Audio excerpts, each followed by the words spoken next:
Okay, welcome all. My name is Donna McCarthy, and we are playing Monsterhearts 2 in the Gauntlet. This is a kind of a small town playset I'm calling Absolutely, which is set in Versailles during the reign of Louis XVI and Marie Antoinette. So everyone who's going to be playing tonight is a member of the court. So let's do, I guess, quick introductions from everyone, then just their people's names, and then their character concepts, and then we can start doing backstory. So Alan, why don't you go first? Okay, my name's Alan R. I've been playing with the Gauntlet since October time. This is my first outing with Monsterhearts. And my character is Jean d'Albert, the younger son of Charles Louis Auguste d'Albert, Duc de Belle-Île, a young man just out of seminary who's been found a position of court as a priest through the influence of my father. He is fey-blooded. He has a mysterious look about him, with mesmerizing eyes and a cat-like grace. Anything else you want at this point, Donna? No, I think that's okay. Paul, how about you? Let's hear about. Hi, yep. I'm Paul R. This is my first time playing Monsterhearts 2. My character is the Ghost. He is Sebastian de Vauban. I have the look of an out-of-fashion French noble, and the reason of that is that I died some time ago, and I've not changed my look since. I am an advisor, or I was, within the court, and yeah, that's my position now, a ghost in the court. Great. Philip, how about you? Hey, I'm Philip Neitzel. I have played Monsterhearts 2 before in the Mercy Falls campaign, so it's not a new game for me, but I never did it during the French Absolute rules, so that will be new. I'm playing the Infernal Chloe Denauds. She is like the devil's emissary to this court. She's dressed yeah, like she's being spoiled by a patron, and she really is, and yeah, has a lot of fancy, if slightly morbid things on her, and flickering eyes. Fantastic. And Walter, how about you? Yes, I am going to be playing Lorenzo Maria David. I am a castrati opera singer brought in recently from Rome to entertain the royal courts, and I am a mortal with a very androgynous in appearance, but he/him pronouns, beautiful and intense eyes. Okay, great. So let's go back around and start with the backstory for Jean or Faye. Okay. So I give everyone one string because I certainly appear naive and a bit of a soft touch at court. However, I've captured someone's fancy, gained 2 strings on them. I think I've captured. Hang on. It would be really helpful if people could put their names alongside the character sheet on the tab on Roll20, because I'm losing track of who's who. Of Chloe Denot, the Infernal, if that's okay. Or do you want to tell me whose fancy I've captured?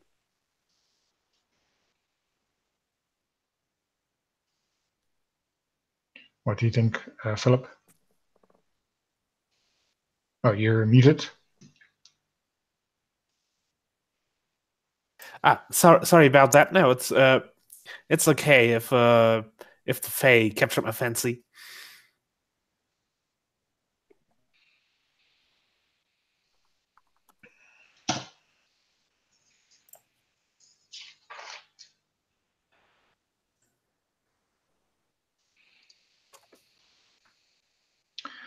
Okay. I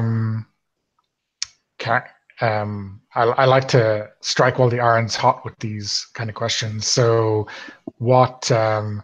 how exactly did this happen, Jean? I suppose. I mean, I don't know. That might be a question best asked of Chloe. Quite how I've captured someone's fancy. It's her fancy that's been captured. So how did that happen, Chloe?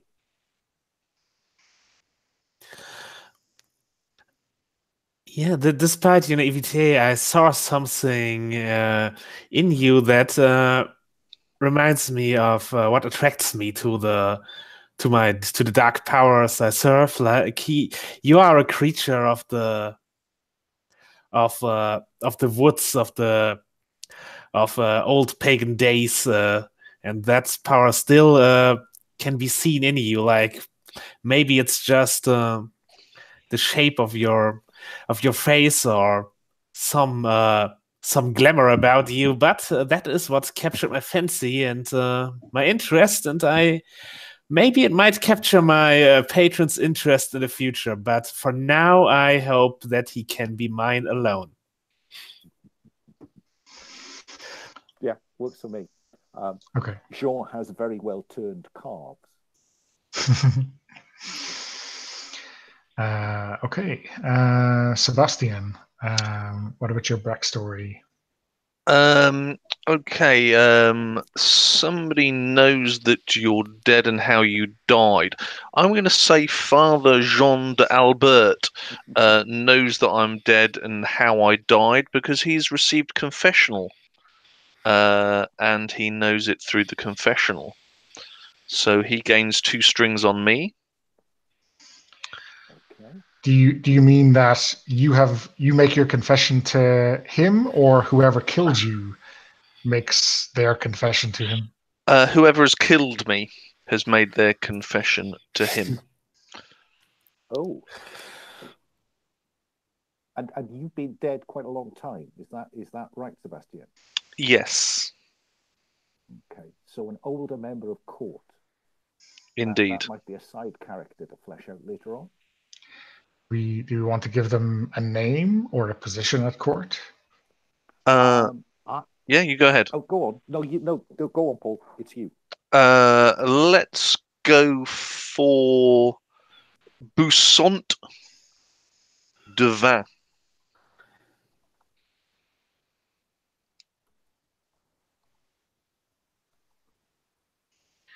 Do you spot any picture that you like the look of for the dastardly murderer?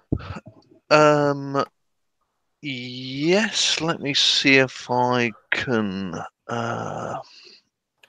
drop it.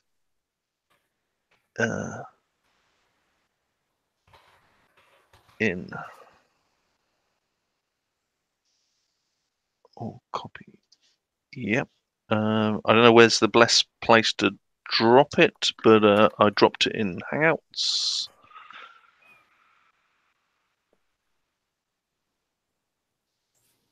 Possibly an older man of the church. Okay. Yeah. Oh, yes. Because one of my functions would be to offer confession to other priests. So they must be, a bishop or maybe a cardinal. Yes. At this stage. Yeah, let's go for a cardinal. And he'd have come to me for confession because I'm sufficiently junior not to possibly reveal anything about him. And also, the rules of confession, you're bound by that as well. Yeah. Okay, perfect. That's the only backstory for you, Sebastian, is it? No, I've also got. I've been inside somebody's bedroom while they were sleeping. Take a string on them. So I'm gonna go for Chloe. I've spent some time in her bedroom while they were sleeping. Huh. And I take a string on them. And what kind of room does Chloe have?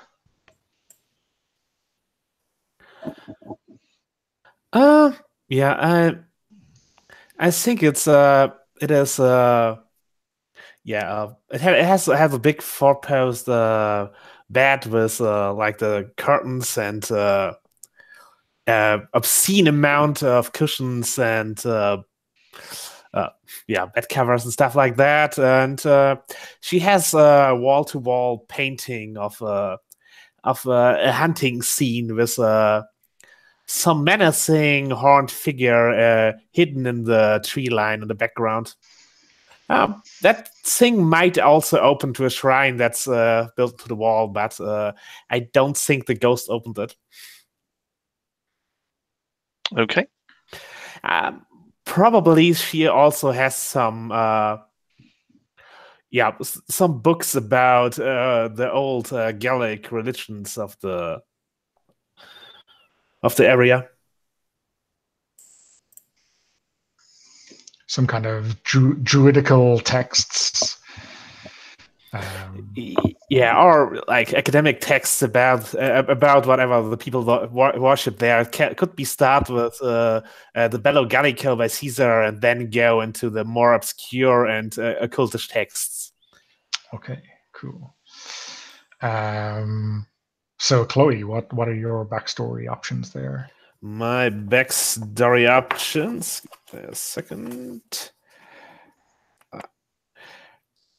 Yeah, I owe debts.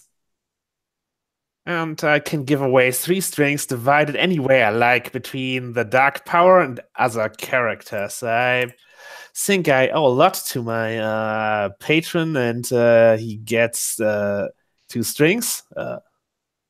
So the Horned God has 2 strings on me, and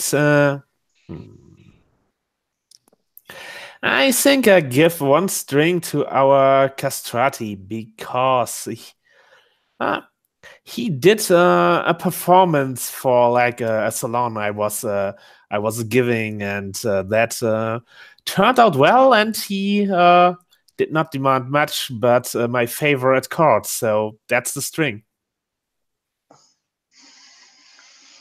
Nice. Yeah. Also, someone thinks they can save me, and it's the father, of course. He is prone to think such things, and I gain a string on him.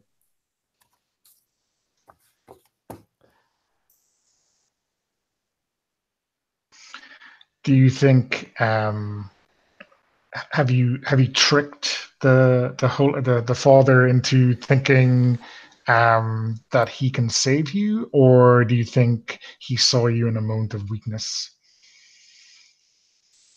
I think it's his disposition to think he might be able to save me and that I would need saving. And he might have talked about me not attending church all too often. So there's the hint that he's interested in the well-being of my soul. Okay. Lorenzo, before we do your final backstory, I'm wondering who it was that you performed for that time to do a favor for Chloe. Yes. I believe that was the Queen. The Queen is an admirer of my voice, and that is one of the reasons why I am now living here instead of in Rome. Okay. Okay, and so your final backstory then. Yes. So my backstory is choose one person to be your lover, give them 3 strings on you, and take 1 string on them. And I would like Alan, what do you think if I choose Sebastian as my lover? Yeah, I mean, actual lover or target for love. I'm just wondering how to play the whole chastity thing. Yeah, exactly. Right. I mean, both could be an interesting angle. I mean, do you have strong feelings on that? Um, I, I, I'm struck by the fact that the Fey sex move is to lie naked with, which suggests something other than consummated sex. So I'm Yes. curious to play with that a little bit. Clearly, So, Lorenzo would Okay. struggle anyway. Well, that depends. Yeah, But not necessarily actually. Yeah, if you do a little research on castrati, it's turns out it's not as much as you might think. Okay. Yeah, no, I'm happy with that. Certainly, the fixation for your love, whether that love is returned or is actually I see you as I see almost everyone, which is someone to be saved and to be encouraged towards the church. I don't know. Yes. Okay. Yeah. Well, I mean, what are your feelings on that? Like, does that sound like an interesting relationship to you, or do you like to have a more intimate relationship with Lorenzo, or do you think Sebastian would mostly rebuff Lorenzo? I think. I mean, what are your thoughts on that now? I think he would mostly rebuff. Whether in play that changes, I don't know. But I think at this point, perhaps you have set your cap at him. Yeah, we could certainly start that way. Recognizing it for what it is. Okay. Yeah. All right. That sounds good. Let's go with that. Okay, brilliant. I guess I've got a few more questions on Yi and on NPCs before we can properly start. So I'll go around again with some of those.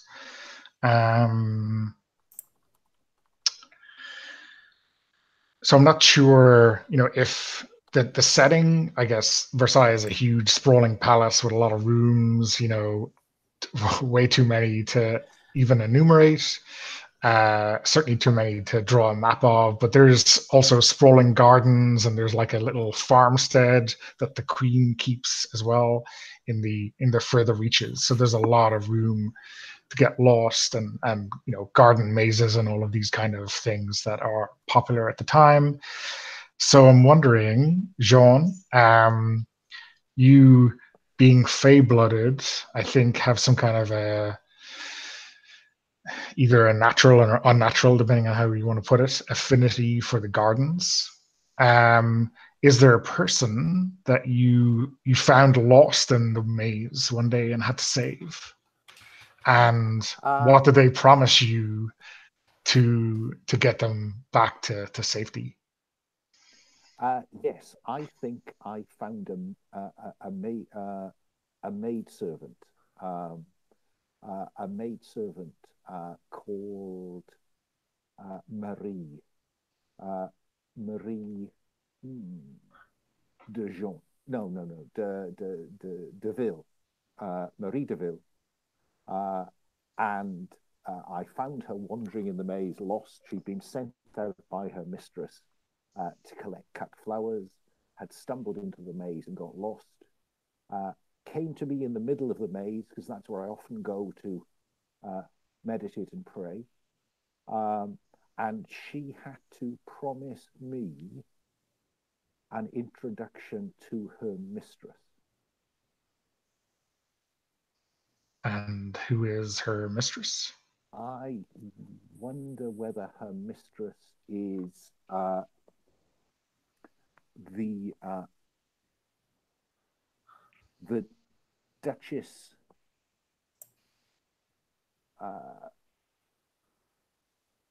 Moreau. Duchess Moreau, who might be someone a little higher in the court.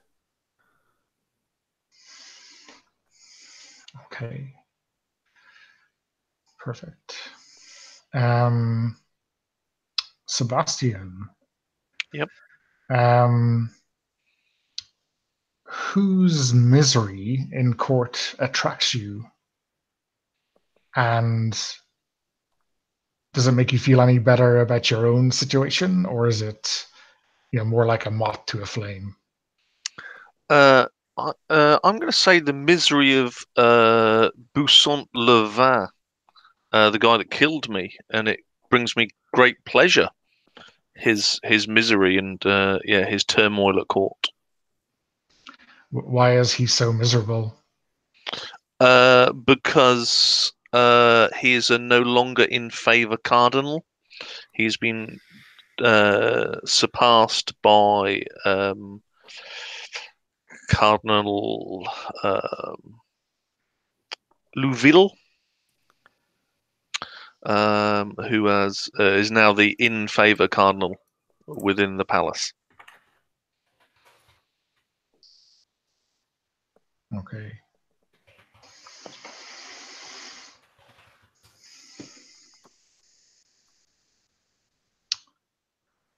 Chloe, why is your dark power so interested in this new Cardinal Louvel? Well, if he's in favor, he has the ear of the king, and my dark power sees himself as a contender for the king's soul as well. So that's that obviously is something we are interested in.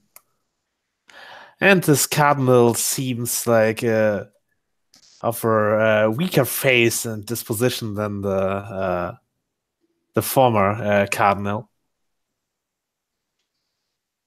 So maybe he is someone who would join your ranks? He might be persuaded, yes. Okay. You took Dark Recruiter, right? Did you? I did. Okay. What does that look like? Well, I think I have to take them to woods or into the Hall of Mirrors or some other place where there's a kind of a border to the other world, and then they have to meet my my patron and swear allegiance or make a deal or whatever they tell themselves to make it feel like they didn't swear allegiance to the devil right now. Okay. The Hall of Mirrors at midnight sounds good, does it? Yeah. Yeah. Okay. Awesome. And Lorenzo,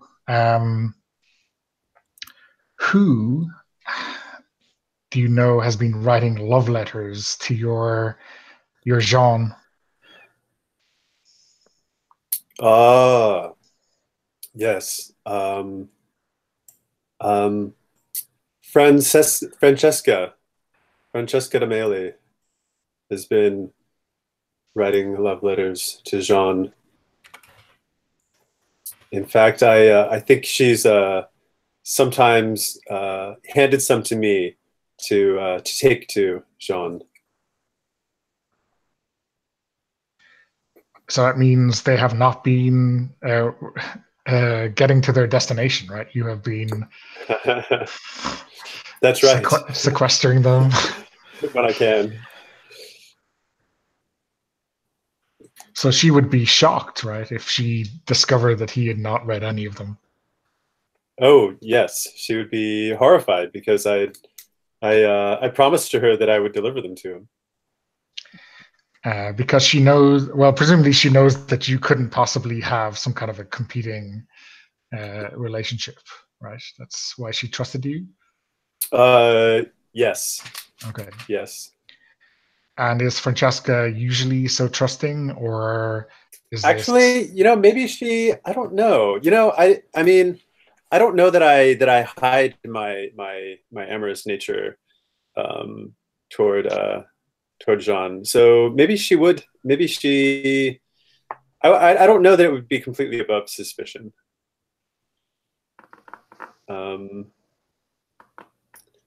Yeah, that's interesting. That's interesting.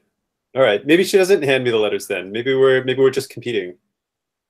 Maybe I know that she sends love letters, but I'm jealous because I think that she's competition. What's her name? Francesca. Francesca.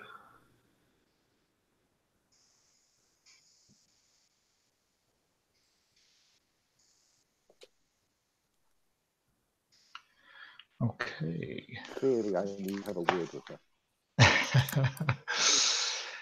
Is she powerful in court, or a little bit on the outside, like you? I think she is one of the queen's sort of entourage, maybe a lady in waiting.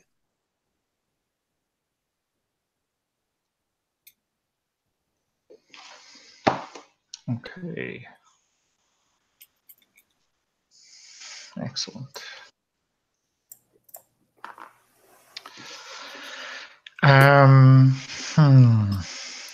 Let me think. Oh, okay.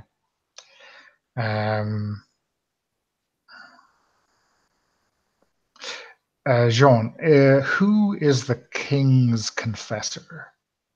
Is it you, or is it would it be the one of the two cardinals in court? I think it has to be one of the two cardinals. There's no way that I get that honor at this stage, I think, in my career. Though I may well report to that cardinal.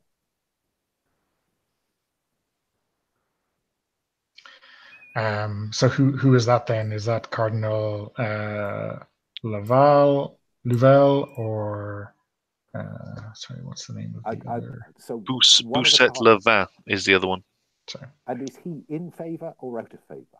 Bousset Levin is out of favour. Cardinal Louvel is in favour.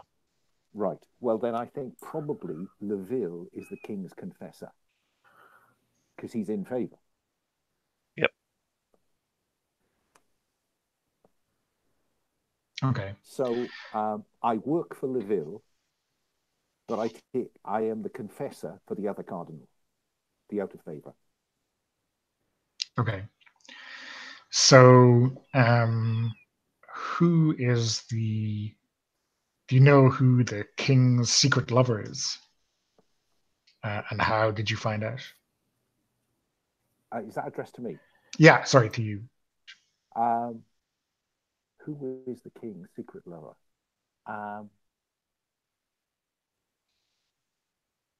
I'm tempted to say which one.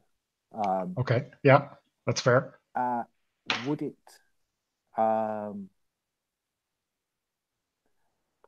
Madame de Breville?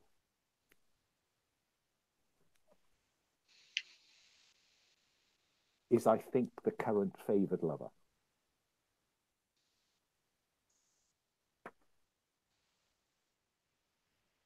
And how did you find out about that? I think that Cardinal Louvel, despite the sanctity of the confessional, may have been a little indiscreet.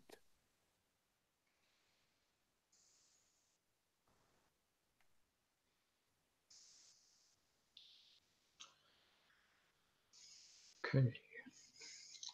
That's absolutely shocking. Sebastian, what confidant of the old king is still powerful at court, and how have they humbled you? That's a good question.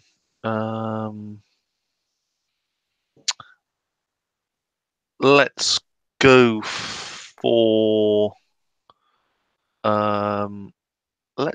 for an English diplomat.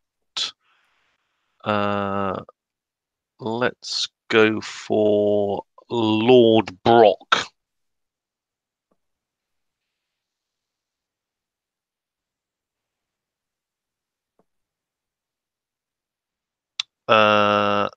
And he's humbled me by his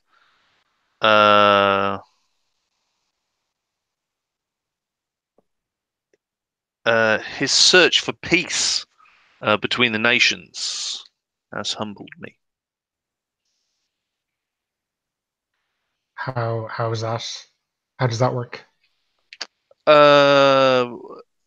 Because I was also pushing for that when I was in court.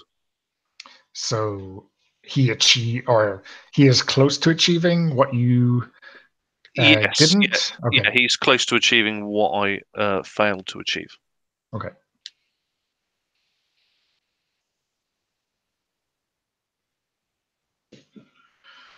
Okay.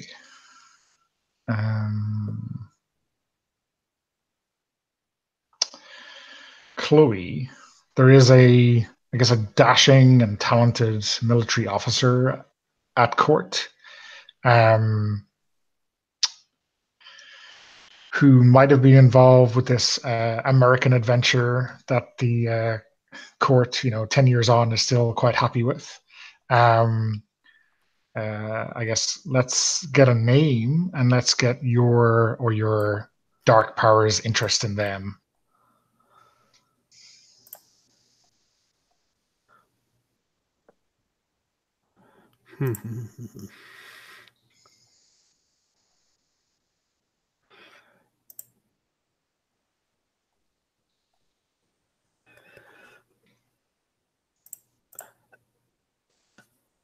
Yeah, let's call Florent is his first name. Do anybody got a good French last name on tip of the tongue right now, or do I need to start searching the internet?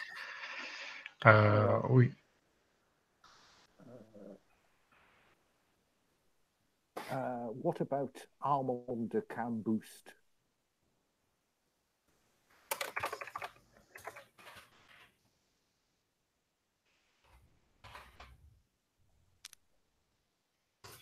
Or however you spell it, he's a dashing. Yeah, he's an officer in the military, getting a bit older and ready to to take a new position a bit away from the front lines. So that's interesting, but.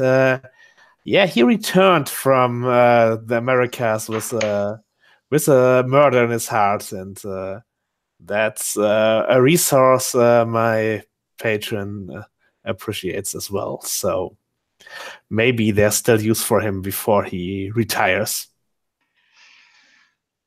Is there some particular murder he has in his heart, or is it just destruction and death in general? Yeah, it's a general disposition towards this bloody work. I think he enjoys a good cavalry charge, like the wind on his face, a saber going through the body of an enemy. That's the thing. Turning a horse into a murder weapon by training it. Okay, perfect. And Lorenzo, if there was some kind of a musical event, maybe just well, I was about to say simple dance, but obviously nothing is simple in Versailles. There was someone there who does not seem to enjoy music, did not dance at all. Who was that, and who did they insult by refusing a request to dance? Oh, interesting. So two people. Yeah. Okay. Well, so I think the person who did not want to dance, his name is Hercule Baptiste, and he insulted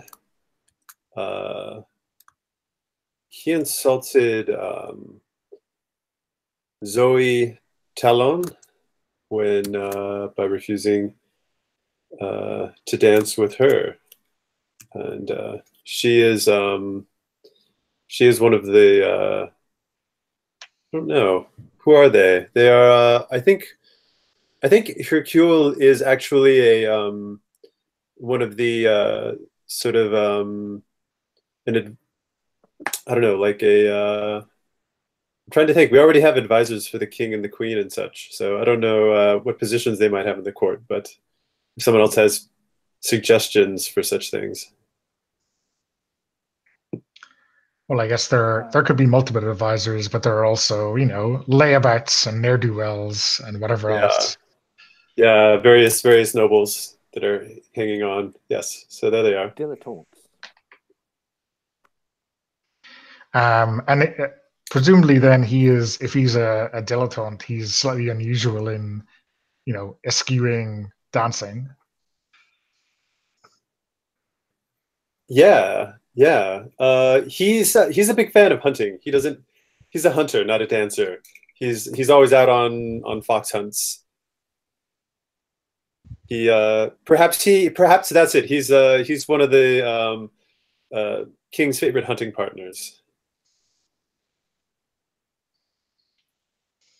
Okay, and for Zoe Talon, what's her deal?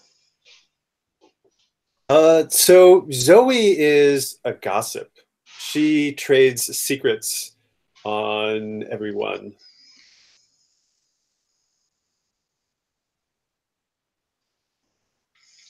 Okay. So, I guess we have to go back around and build some connections with these NPCs, these side characters. All very juicy. Let's start with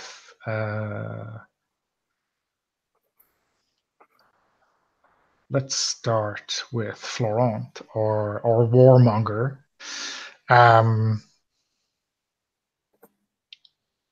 Jean, what about this man's disposition terrifies you? His unwillingness church and take confession. He takes confession rarely. Is this because he doesn't fear for his soul, or he knows his soul is already damned? I think he fears his soul is already damned, and he's afraid that talking about these things will simply make that inevitability true. And have you tried to convince him that the very opposite is true? Yes. So far to no avail. Okay.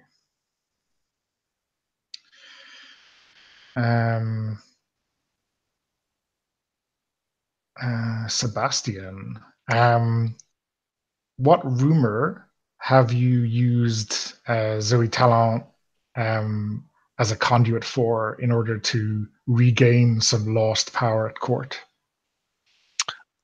I've used the rumor that Cardinal Leville has taken a young lover secretly. And clearly, as a man of a cloth, that should not happen.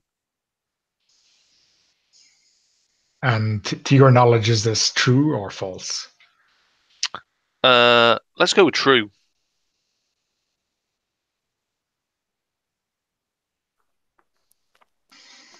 Okay, perfect. Chloe, what has been keeping you away from getting the dirt or getting some kind of usable secret on Lord Brock, this Englishman who is in favor of peace?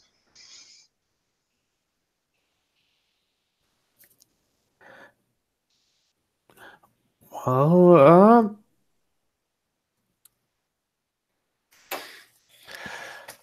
good question. I think he is he's not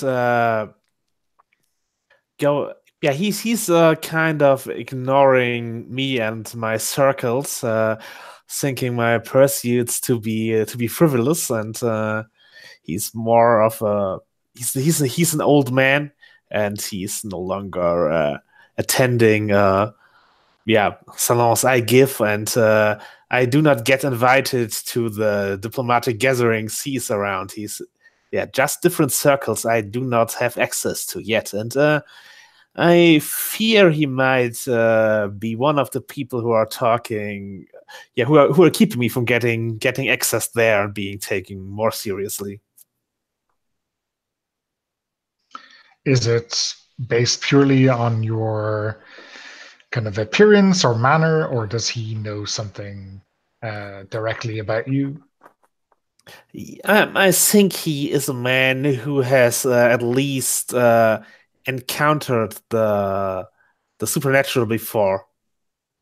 That's at least that is what I suspect. He might have recognized some symbols I have on my clothes or something like that. Maybe he wears a Masonic ring or something that shows he's initiated into at least some kind of secret society. Okay. And Lorenzo, Madame de Reville, who is one of the king's secret lovers, has confessed. I guess we can give that confessed inverted commas, right? It's not an actual confession, but has said something perhaps she shouldn't have to you or in your presence. What was that?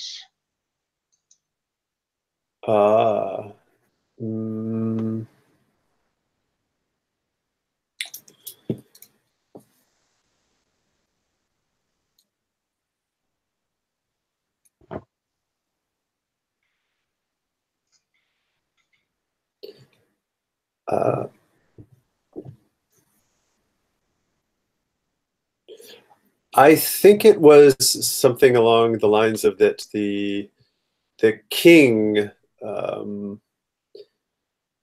does not trust Lord Brock any longer, and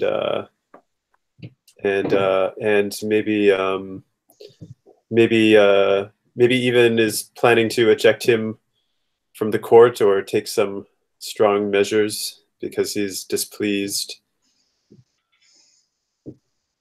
Was there some particular action that led to Lord Brock being on the out, or was it something different?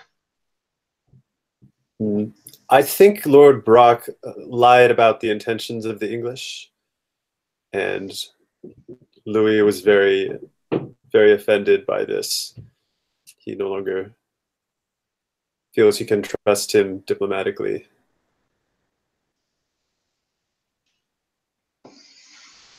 Okay.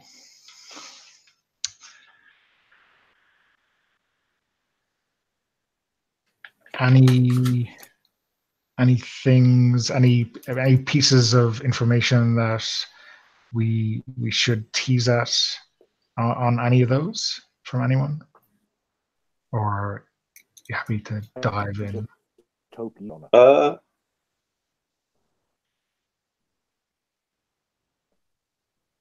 Did you get that, Ellen? Don't miss that.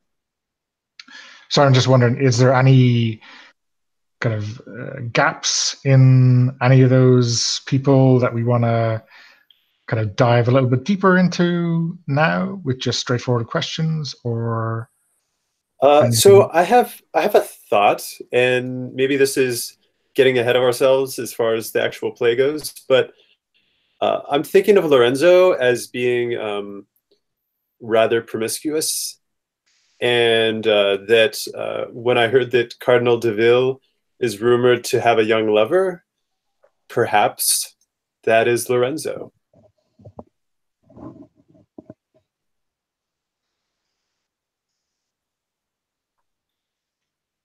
that's that's fine by me. I think that was that Sebastian's question? Yeah. I mean, I originally said female, but that's fine. Yeah, we can spin that. Yep, that's fine.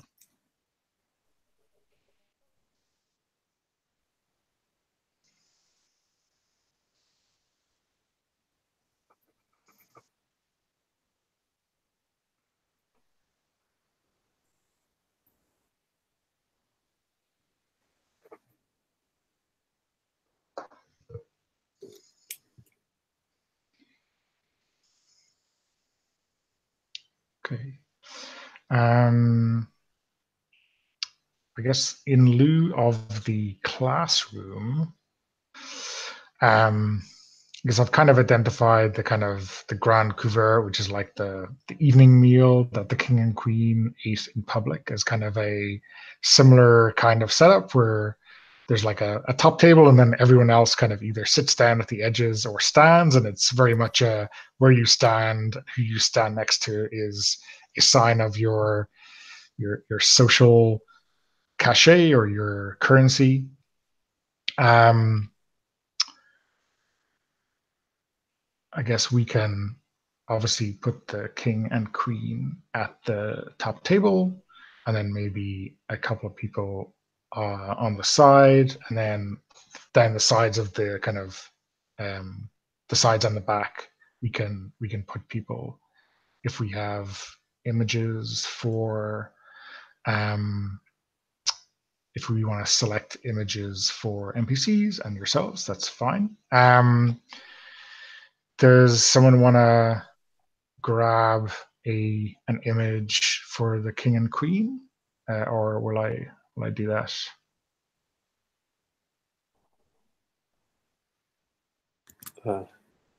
I already have Kirsten Dunst in my mind as Marie Antoinette.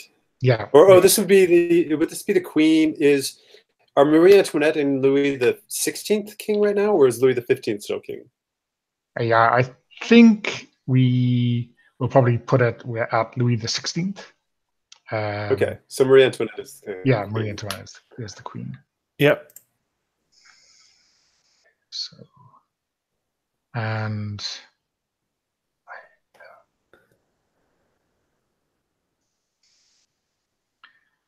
any preferences for what Louis the 16th looks like?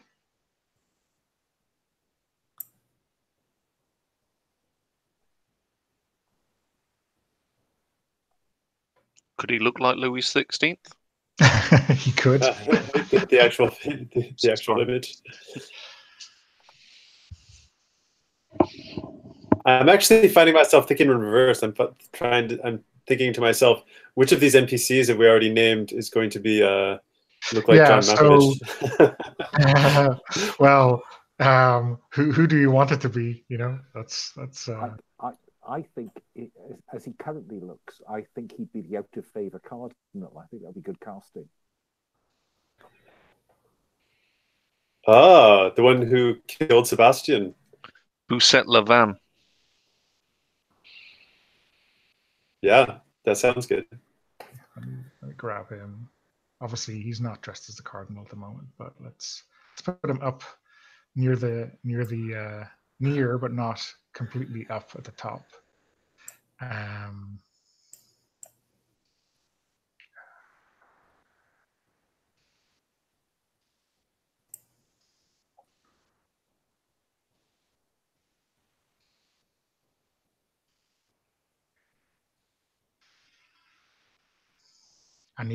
other NPCs that we definitely want to? Gil would be sitting relatively. I'm not sure I've got a picture for her there.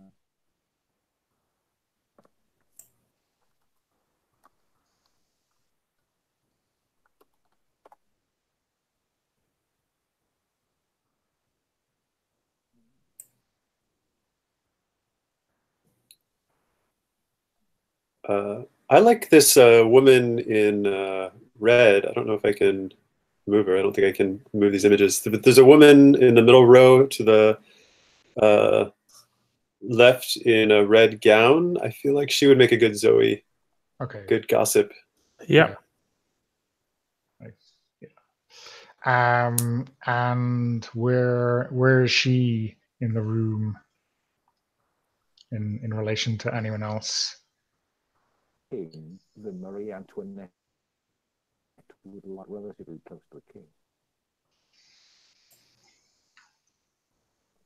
Because she is the current favorite, isn't she? Is Zoe one of the favorites? Or yeah, I don't remember. There was another one. I think Francesca is one of the favorites. I think they could both be. I think Francesca and Zoe could both be favorites of the queen. They could both be, near her side of the floor, right? Yeah. Anyone for Francesca? Who's that on the top right corner? I forget the actress's name. Yes, that one. Oh, I think that's Natalie Dormer, right? Yes, that's right. Okay, yeah. Let's make her Francesca.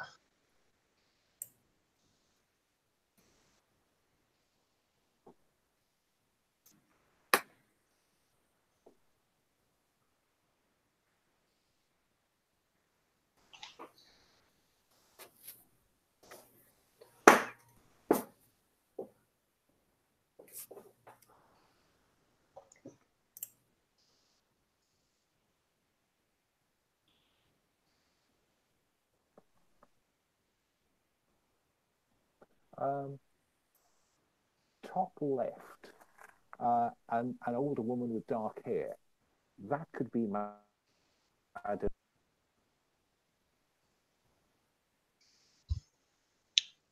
Sorry, you cut out there.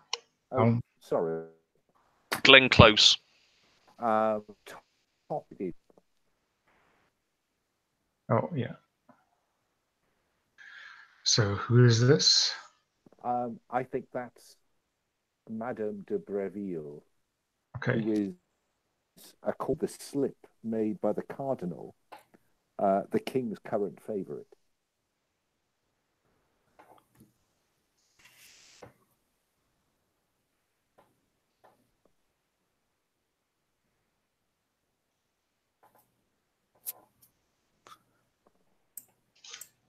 Okay.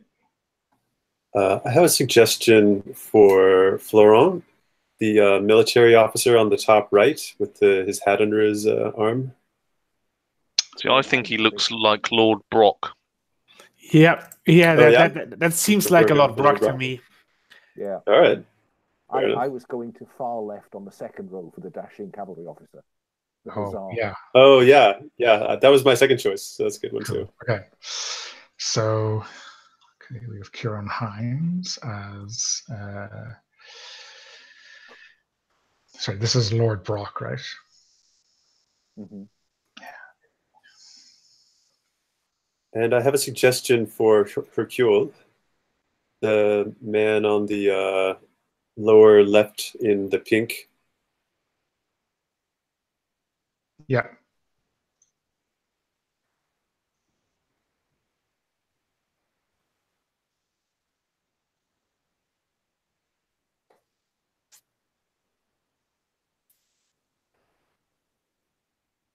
Florent is the Right.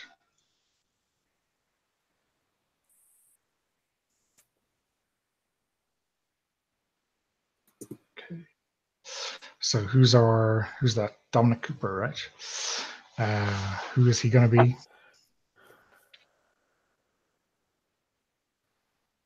Oh, what was that? Oh, Hercule, Hercule. the hunting companion who snubbed Zoe. Perfect. Hercule. We're still looking for an out-of-favor cardinal, aren't we? Yeah. Should we pull in any picture for a cardinal? Yeah. I think I slapped one in Google Hangouts. Yes, you did.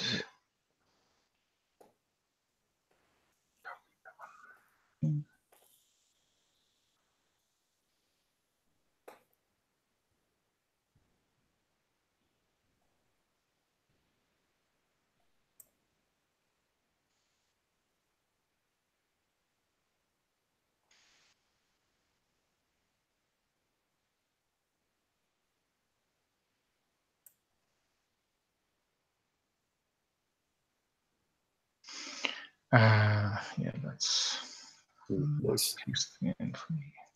Say this professionally.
So let's see. You labeled John Malkovich as Cardinal Levain. Is it, or is Cardinal Neville? Is it Cardinal Levain who was going to be John Malkovich, who's Saint Levain, and then, or yeah, who was the formal we need Cardinal, to right? flick them round. Yeah. Yeah, sorry. That's fine. How are we spelling the in favor guy? Remind me. The in favour guy is Cardinal Louville, Louville, or however. That's fine. And the outer favour guy is Bousset, which is Boussuet, Levin.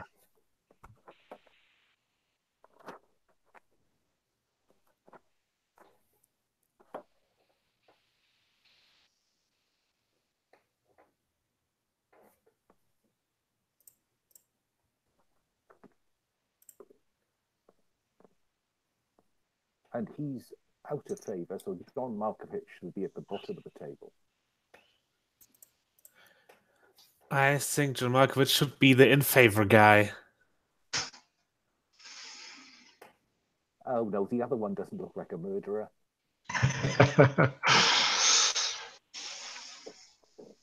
Malkovich has to be the poisoner. He does, doesn't he? Yeah, he's a. Yeah.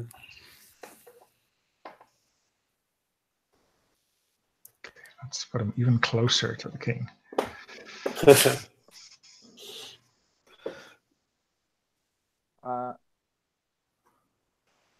Sorry, I'm a bit confused now. I thought Cardinal Levin was the murderer. Yeah, Bousset killed me. So he's out of favor. Yes. Yeah, he should not be as close to the king then.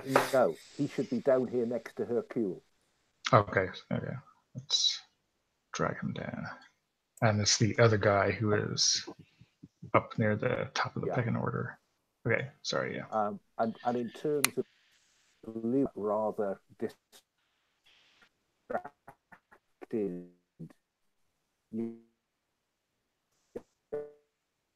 And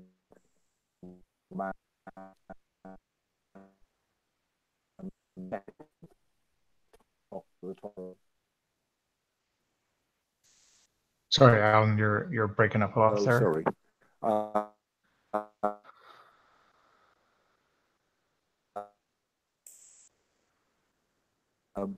Second from the left in what's left of the top row. Okay, and who is that going to be? The king? Oh, sorry, yeah. Fit.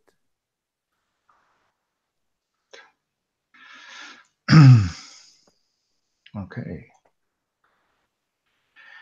And I guess the where do you see yourselves then fit into this hierarchy in the room? I'm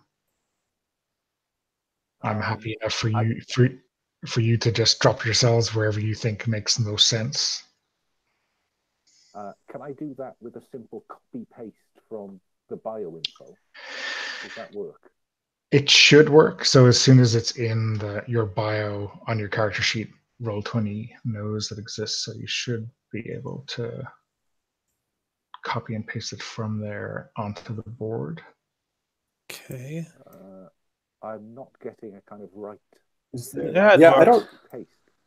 You're able to? I don't know if I'm able to cut and paste anything on the app. I feel like I'm not. I don't have any editing privileges or something. Oh. You can drag it out of your bio and info. I've just Yeah. Okay. Yeah, I just checked and dropped it, but I don't think I can there it is. the size of the thing. Yeah.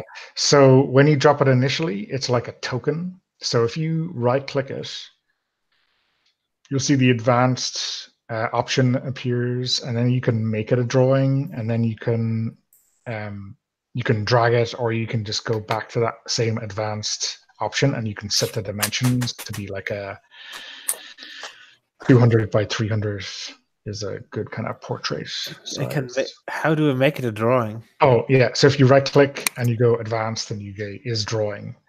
Otherwise, it thinks it's a token. Advanced? Oh. Right click, I get a series of circles. Oh. Yeah, same here. Okay, let me do it. I'll do it. It's fine.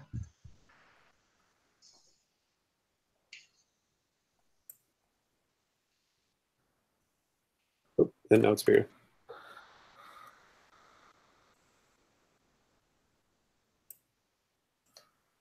I'm sure for D&D players, dungeon crawlers who use Roll20 a lot, everything defaulting to be a token makes a lot of sense. But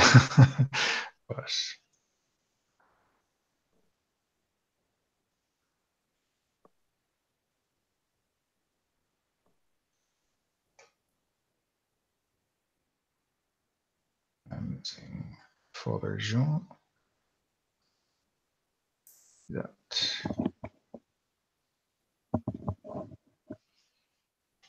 Okay.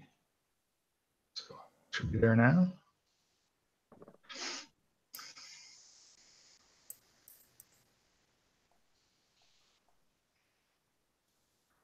If you could move the in favor cardinal, whose name I've now forgotten, next to the king, because I don't think I should be at table. I think I should be behind the cardinal. Well, yeah, you can. I guess you can just put yourself in the corner, maybe. Does that okay. Make sense? Yeah. So you'll be kind of further away from the king, but by the cardinals under his shadow. You know. Mm-hmm. Okay.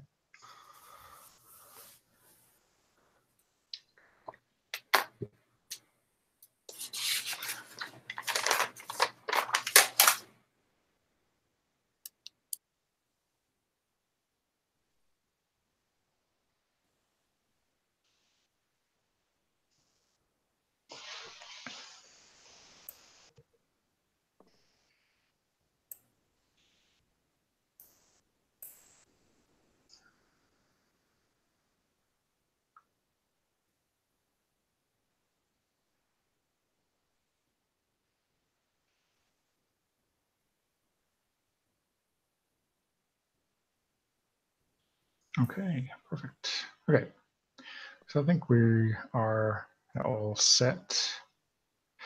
It is just come up to the hour by my reckoning. So do you want to take a 5 or 10 minute break? Or say 10 minutes? Sure. For Yep. everything, and I'll see you back here at 10 past. Okay. Yeah. Sounds good.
Let's just give Alan a minute or two to get back.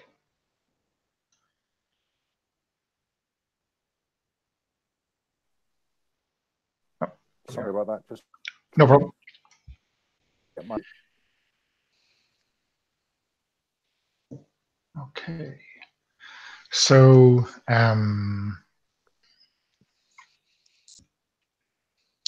terms of what's going on in the world, does anyone have a preference for the season? Like, will we play in the middle of winter or summer, or does anyone have a preference? Oh, I'd like it to be summer because I intend to spend a lot.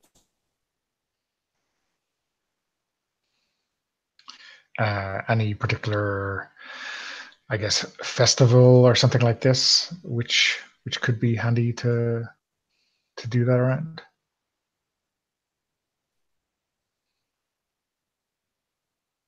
Midsummer? Whichever Salem Eve.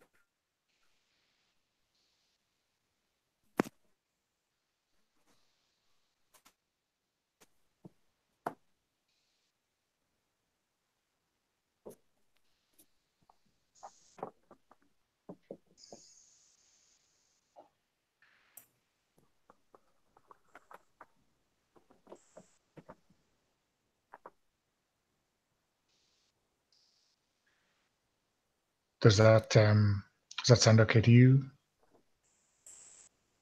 Some a feast day in the run up to midsummer. Okay. What about something like around Easter or Fat Wednesday or whatever, Tuesday, whatever, something like that, like one of those holidays? Or that would be not quite midsummer though. No. It's going to be what, April at the latest.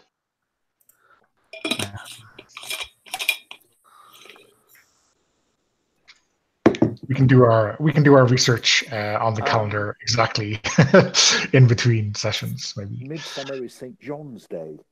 Okay. Who might be my patron, given he's St. John and I'm Jean.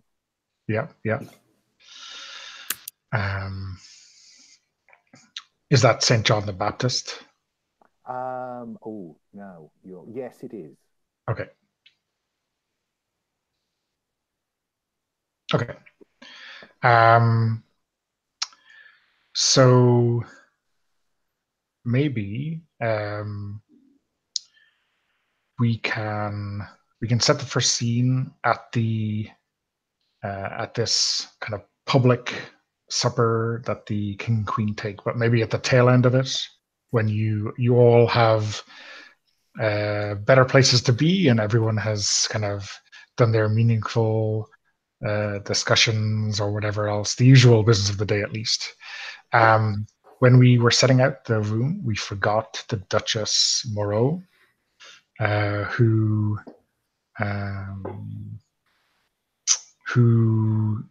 whose maid owes Jean a favor. She's a favorite of the queen. Yeah, yeah. So I'm wondering, did she arrive late? Some reason that she is not kind of in her usual spot? Has she been temporarily pushed out of immediate favor by Francesca? Is there some kind of reason that she's not in her usual place? I guess she is standing beside Sebastian. So, Sebastian, tell us what the Duchess was like when she arrived. Did she tell you of any reason she was running late? She was, she arrived late, very much out of breath, because her young son is sick with the fever. That obviously isn't something that frightens you, but is that something that usually frightens most people? that the fever might catch in these very kind of close environments of Versailles? Yes, yeah, most definitely. So, yeah, temporarily she's been shoved to the well away from the king and queen.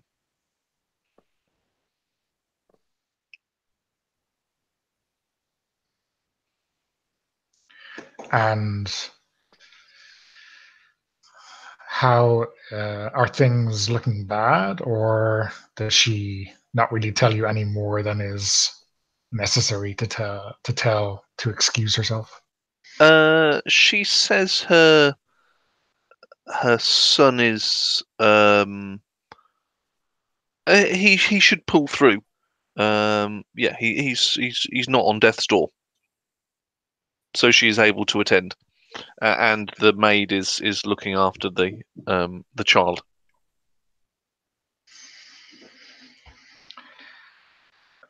Sebastian, yeah, I usually don't get to speak to you very often. What do you think of this arrangement with the English? I think it would be a good thing if we seek peace with the English, because we've been trying. We've been we've been at war with them, and we've gained absolutely nothing for quite a few of the last few years. So it's a futile endeavour. So therefore, we should seek peace, and we should listen to what Lord Brock has to say.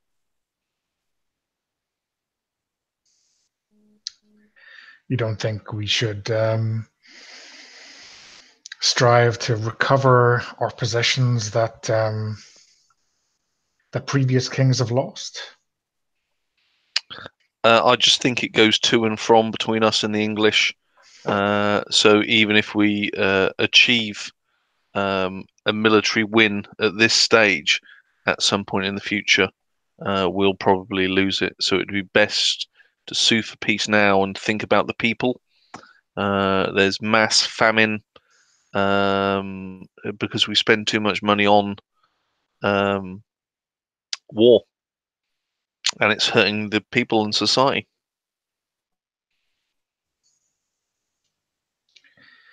Well, I suppose the military men will, I'm sure, have their own opinions of what is the right amount of money to spend on warfare.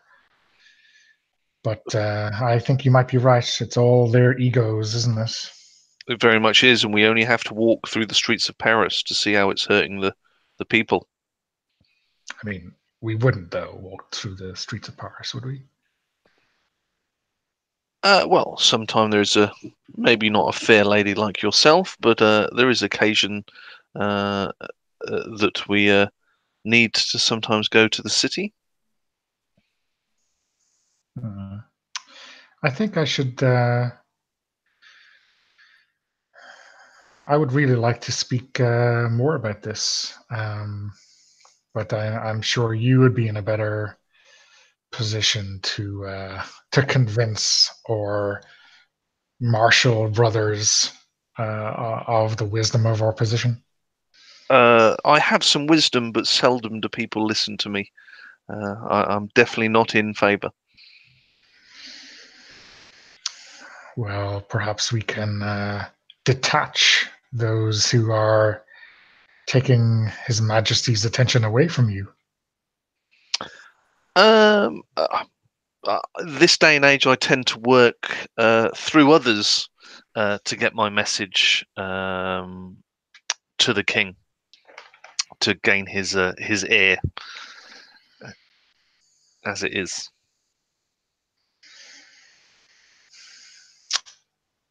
Okay, so I think it sounds to me like you're trying to shut her down.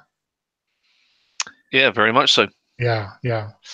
So that in Roll20, if you get your character sheet, you'll see alongside your stats, there's a little D20 symbol. See it? Yep. The other thing you can do is you can, it takes a little bit of work, but you can set up macros for the bottom of the site, but just clicking on the stat. So shutting down is cold. Yeah, which I have 2 of. Okay. So on the chat window on the right, the first of those tabs, you can you'll see the 2d6. results. Oh no, it's roll, isn't it? Oh yeah. Sorry, on the character sheet, if you just roll the d20 symbol, it'll do all of the calculations for you, and it'll roll the dice. No, it just comes up with input value. Oh yeah, and you can put something in there, or you can just hit return to go past it. That's the way it should work.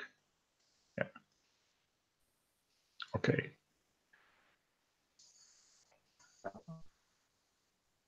So it's a 7. So on 7 to 9, on shutting someone down, you choose one of the options below, and they give you a condition in return. Okay, I'm going to take +1 forwards. Okay. And I think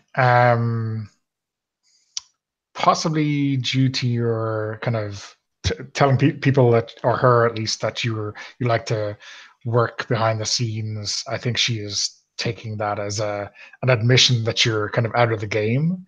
I think she's going to give Sebastian a condition like has been, or someone whose time has passed or something. Yep, sure, has been. Okay. So yeah. Okay. Now, who else is okay? So, Chloe, you are in between Zoe and Francesca. Yep. What's the kind of general tone in that corner of the room through the dinner? I think actually probably Lorenzo, you are, unless you want to be talking to Lord Brock, I think you might be kind of sucked into that conversation as well. That sounds okay? Yeah, that sounds good. Okay. I think there generally is a good mood in this corner of the room. Summer is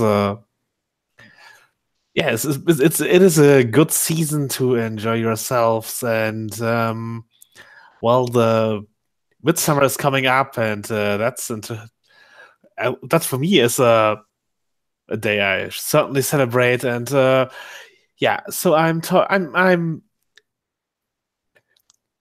trying to make plans for that night, and maybe if I get the attention of the Queen's friends, I might have her join as well. So good thing Francesco is there, so I can.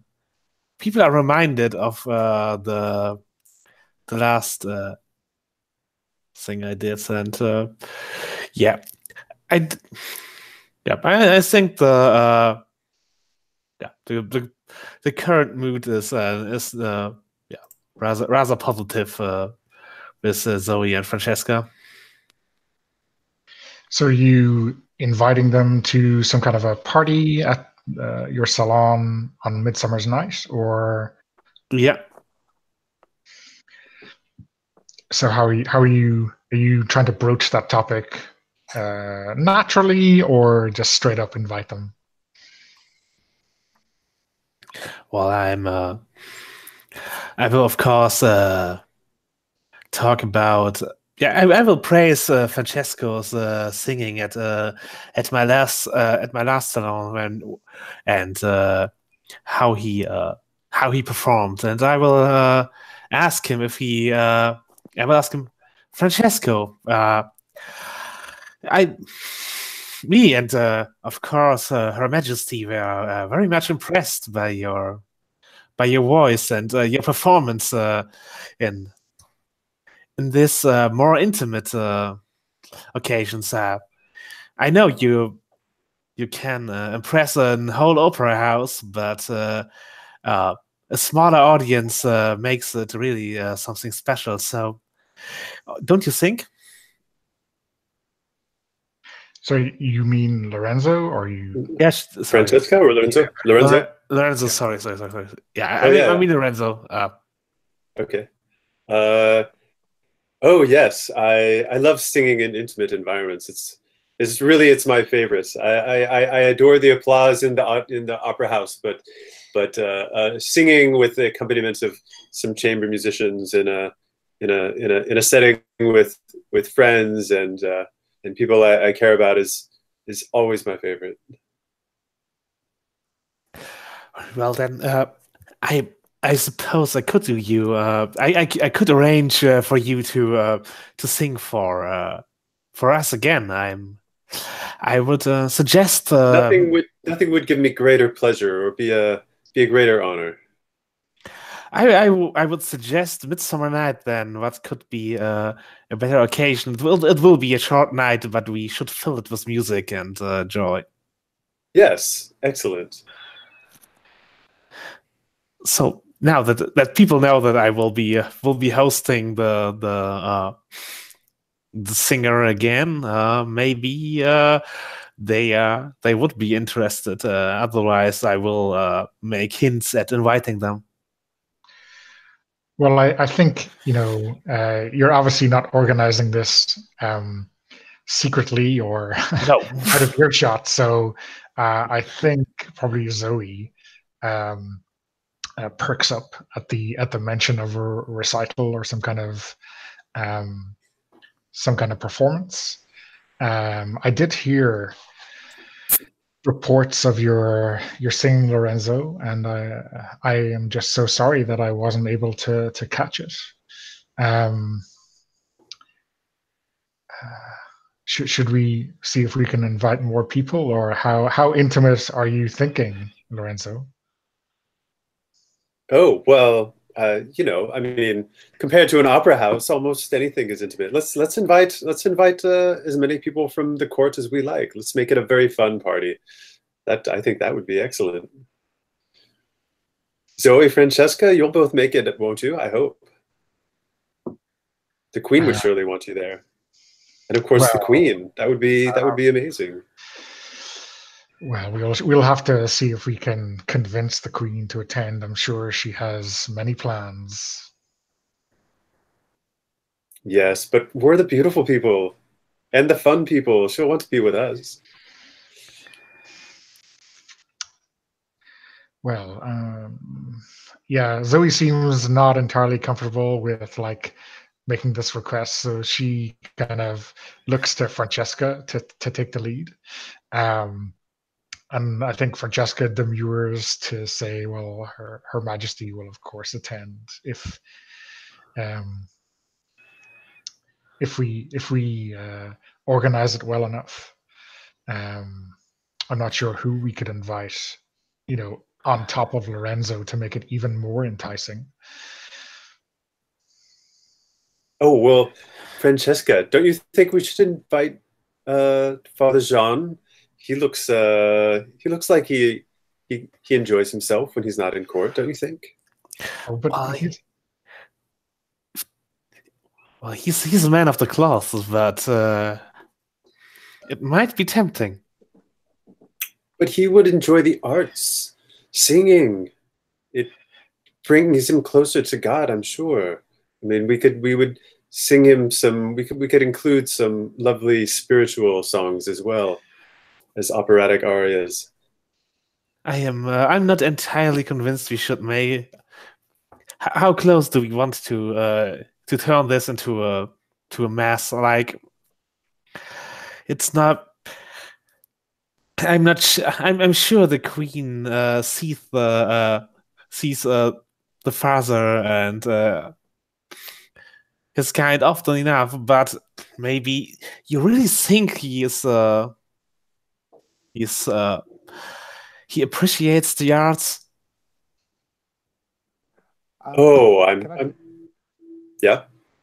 So just observing, Francesca's been sending me notes, hasn't she?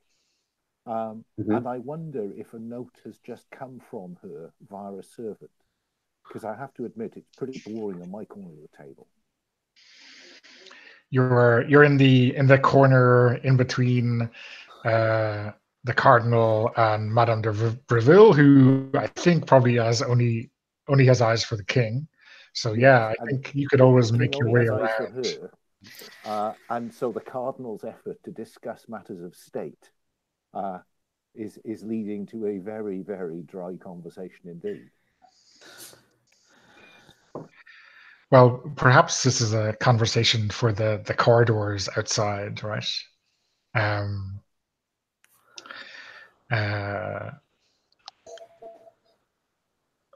So yeah, you can all congregate to discuss the plans once their majesties have finished their supper. You can grab the landing or some kind of room that's just for reading or something quiet. No problem. There's enough rooms in here. What's Jean's what are the kind of contents of the notes that he has received from Francesca? They seem to be notes that requesting a meeting, a private meeting with him to discuss matters spiritual, and so I wonder whether when the beautiful people slip away into the corridor, she delays a moment for a conversation with me. Yeah. Okay. So maybe Zoe is running interference with Chloe and Lorenzo in an antechamber while you and her are in the corridor just behind, right? Yeah.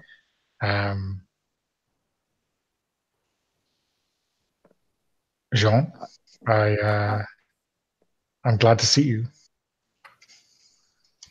My lady, it's always a pleasure to meet. These occasions I find slightly intimidating, but I note the king and queen seem distracted, and I noticed much animated conversation at your corner of the table. Well, the king and queen are always distracted. After all, who could not be with that woman, de Breville, hovering over your husband? Madame de Breville is, I'm sure, an entirely honourable lady. But I wanted to catch a word because of the notes that you sent. Well, I'm in need of saving, Father. Well, let me consider when. Are you free now? Well, I don't think we could. We can forestall our spiritual well-being for any kind of aperitif. I wonder if perhaps a walk in the garden might be spiritually uplifting. Well, at the very least, we would get some fresh air. Versailles can be so stuffy in the summer. Indeed. And you can discuss your problems with me. Sometimes confession comes more easily under an open sky, and it is a warm evening.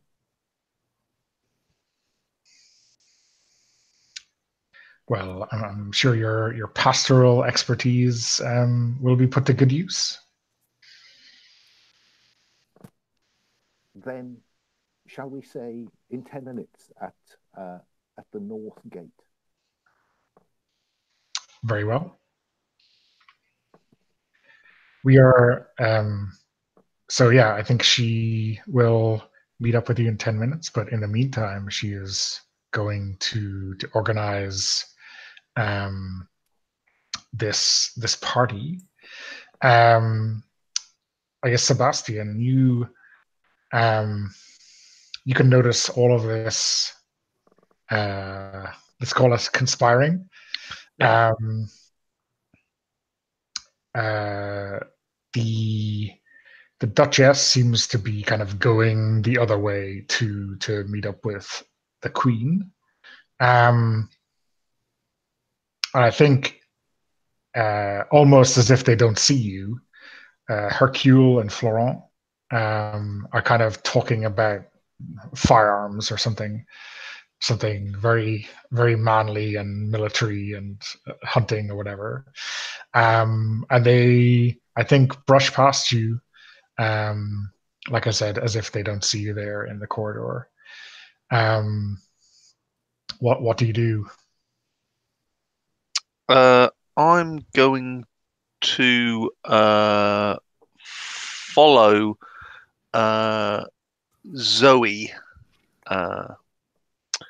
from afar, and yeah, because I can effortlessly walk through walls. I'm going to duck out of the building, move at the side of the corridor, and then come in at the other end of the corridor. So I've not gone past any of them, and I will overhear her conversation from a distance on the other end of the corridor. Okay, so they are, I guess Zoe is with Chloe and Lorenzo, right? Discussing the party. Yep. Okay, so let's hear that conversation.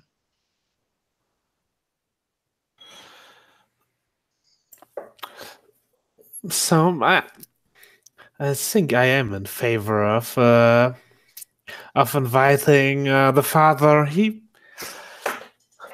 If you are convinced he will actually enjoy it and not spoil the whole thing, but only one spiritual song. Oh, I'm sure the father enjoys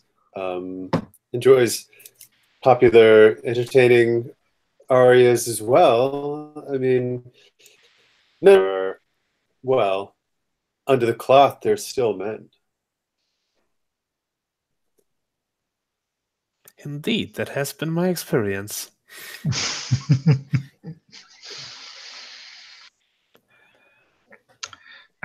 Zoe pretends to be shocked, but is laughing up any hint of gossip.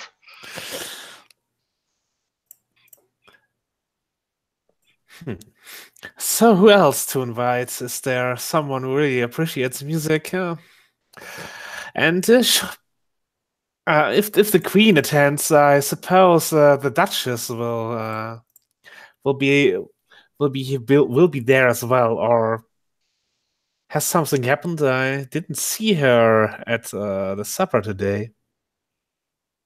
Oh, yes. I wonder if something's happened. Zoe, do you know? Oh, she was there, but she arrived late. That's really as an excuse because Francesca is very much in the Queen's favor now, and the Duchess is old hat.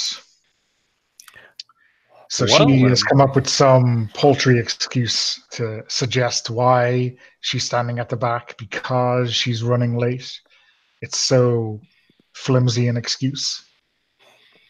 Well, then she is not invited.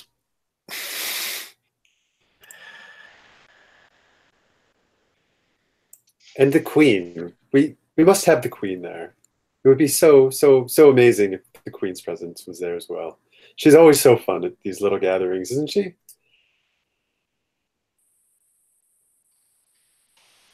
Well, Chloe, I think perhaps Francesca might see if she can invite the Queen, but I'm not sure if you have some kind of alternate way of making sure she comes to this. Well, she did invite me from Rome because she liked my singing so much. Perhaps if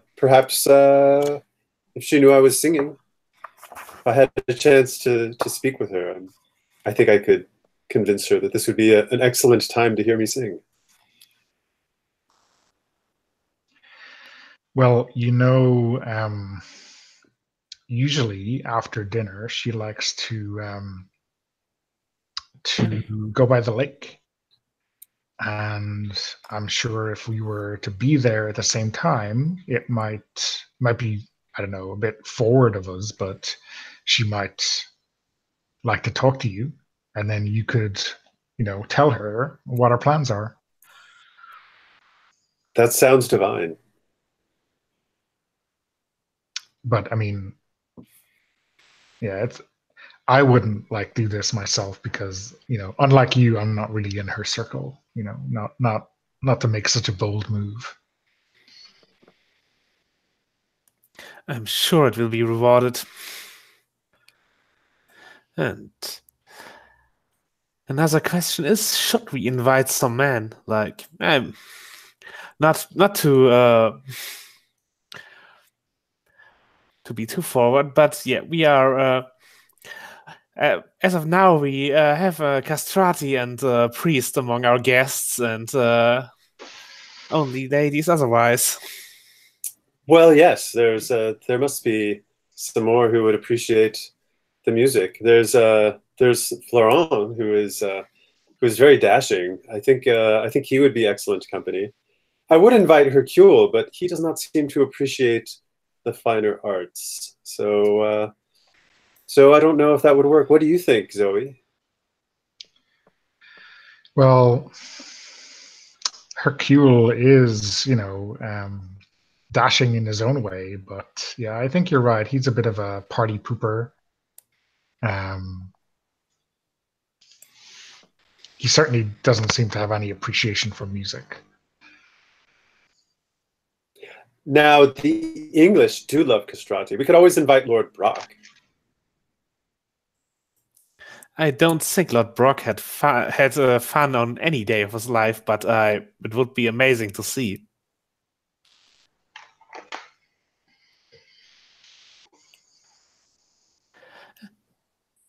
He does look very uptight. But he is trying to make peace with the French, so he should get to know our way of life. This is true. This is true. If he cannot appreciate the beautiful and finer things that the French have to offer, how can they win our hearts in peace? So I'm wondering, Sebastian is hearing a lot of planning here. I'm not sure, does he want to step in, or is he keeping his powder dry? I'm going to keep my powder dry. I mean, I do know that people think I'm old and stuffy, so I'm pretty sure they wouldn't throw me an invite anyway. So, but I know its location and when it's going to happen. So if I need to inject myself in that situation, I'm sure I can. Okay.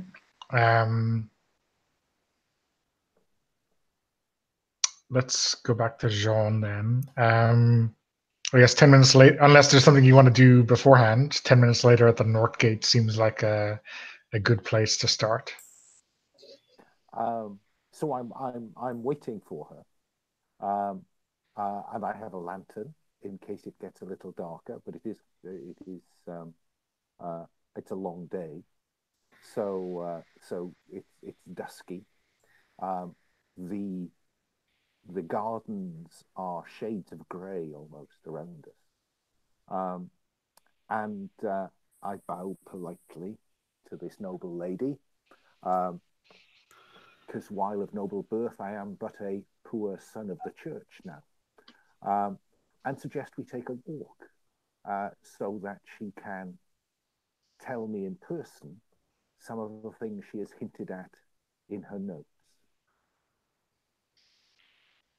So yeah, she seems quite happy to walk with you, and she does remark that you are being very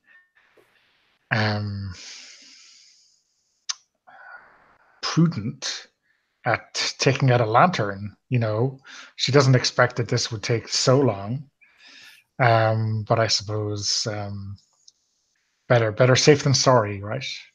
In matters of the spirit, my child, time is often of the essence.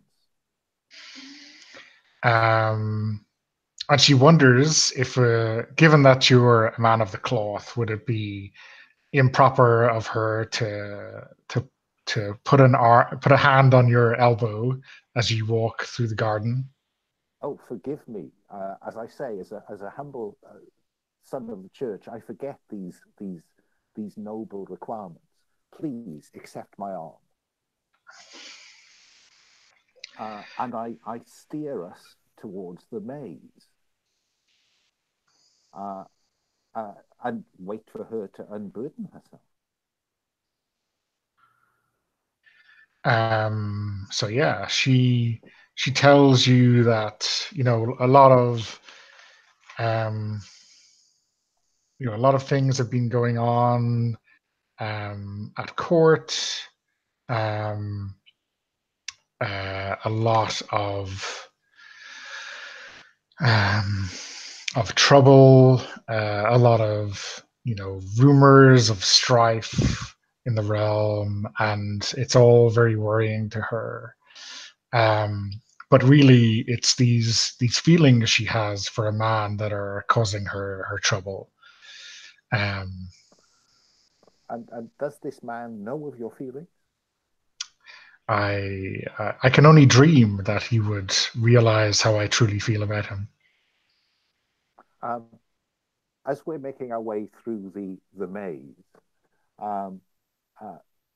when we arrive at the middle of the maze, I say, well, sometimes praying for guidance can be a way to address these concerns, either to put aside this infatuation, or perhaps to pray for guidance as to how it may be brought to some form of fulfillment. So she kind of looks around for somewhere to kneel, and maybe she finds a relatively clean spot in the grass. I stop her and say, my child, let me provide something upon which you can kneel. And I take my cassock off and lay it on the ground. So I'm standing there in breeches and a shirt, I think. Okay. Are you perhaps turning her on? I think I might be. Okay.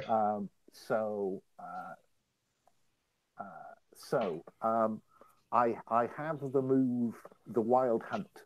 When you draw upon your most feral manner, echoing the lithe movements of a cat or the veracity of a wolf. I think we're in cat territory here. Add 1 to your roll to turn someone on, and I have 2 hot. So you tell me that if I click that button next to hot, and say submit, you should have an option to give yourself a bonus. So I can give myself a +1. Yeah. And then submit. Yeah. And lo and behold, that's odd. 0.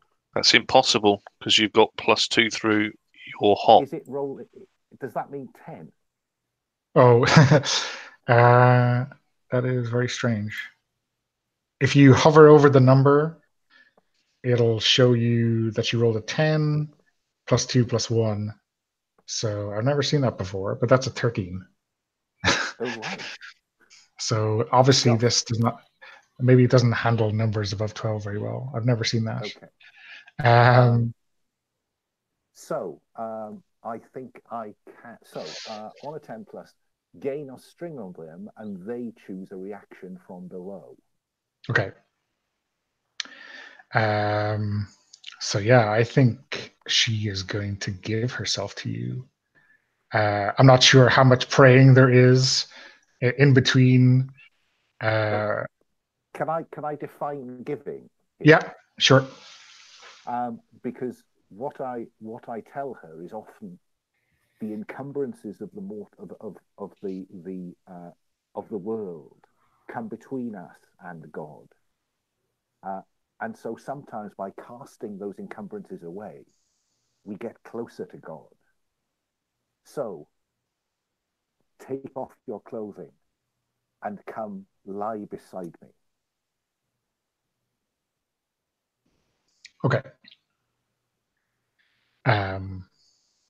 So she does so, even though that's a lot of clothes, I guess. But it'll take a while, longer to get back into them, right? But yeah, so you're secluded in the center of this maze. It's getting dark, and you lie naked together. Do you want to read out when you lie Fae naked sex? with another, you can ask them for a promise. And the promise I ask of her is an introduction to the Queen. Because I'm right in thinking she is in that competitive stakes for favourite. Yeah, or at least, yeah, in that vicinity, definitely. So yeah, she promises you that, no problem. Thank you. And then I think she's probably rather confused when, having looked at the stars as they appear above, held her hand and prayed loudly, I help her get dressed. Yeah, but maybe she's a little bit confused, but I think she's rolling with it, right?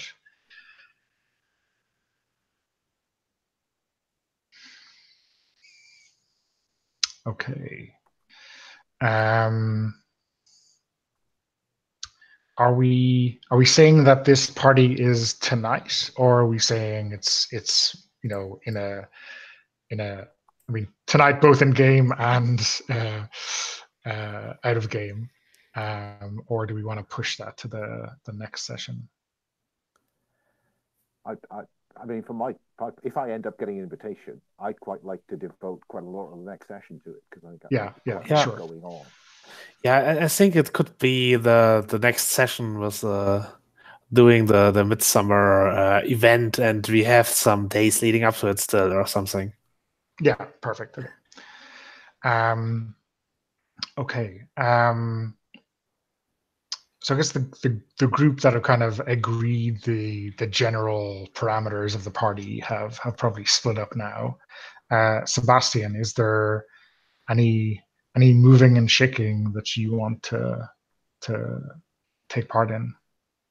Yeah, I want to find out if Cardinal Bousset has been invited.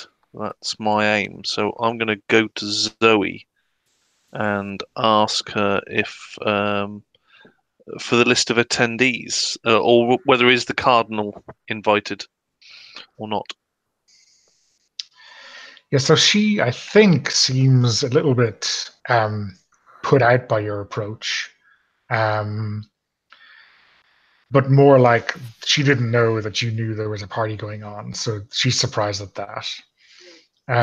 But of course, you've used her before, so it's not unusual for you two to talk. The cardinal, him, no, he is probably not the kind of person we would invite to this kind of thing. And who is his lover? I can't quite. Who do we decide was his lover? I think we decided that I was his secret lover. So it is Lorenzo. Lorenzo. Okay. Yeah. That's. I won't tell Zoe that, but okay, that's quite interesting that Lorenzo's going to go, but Bousset is not. Okay. Yes, I will thank her for the information provided. Well, to be clear, I was Cardinal Laville's lover, not Cardinal Bousset Levaine's lover, right? Yeah, 100% correct, actually, yeah.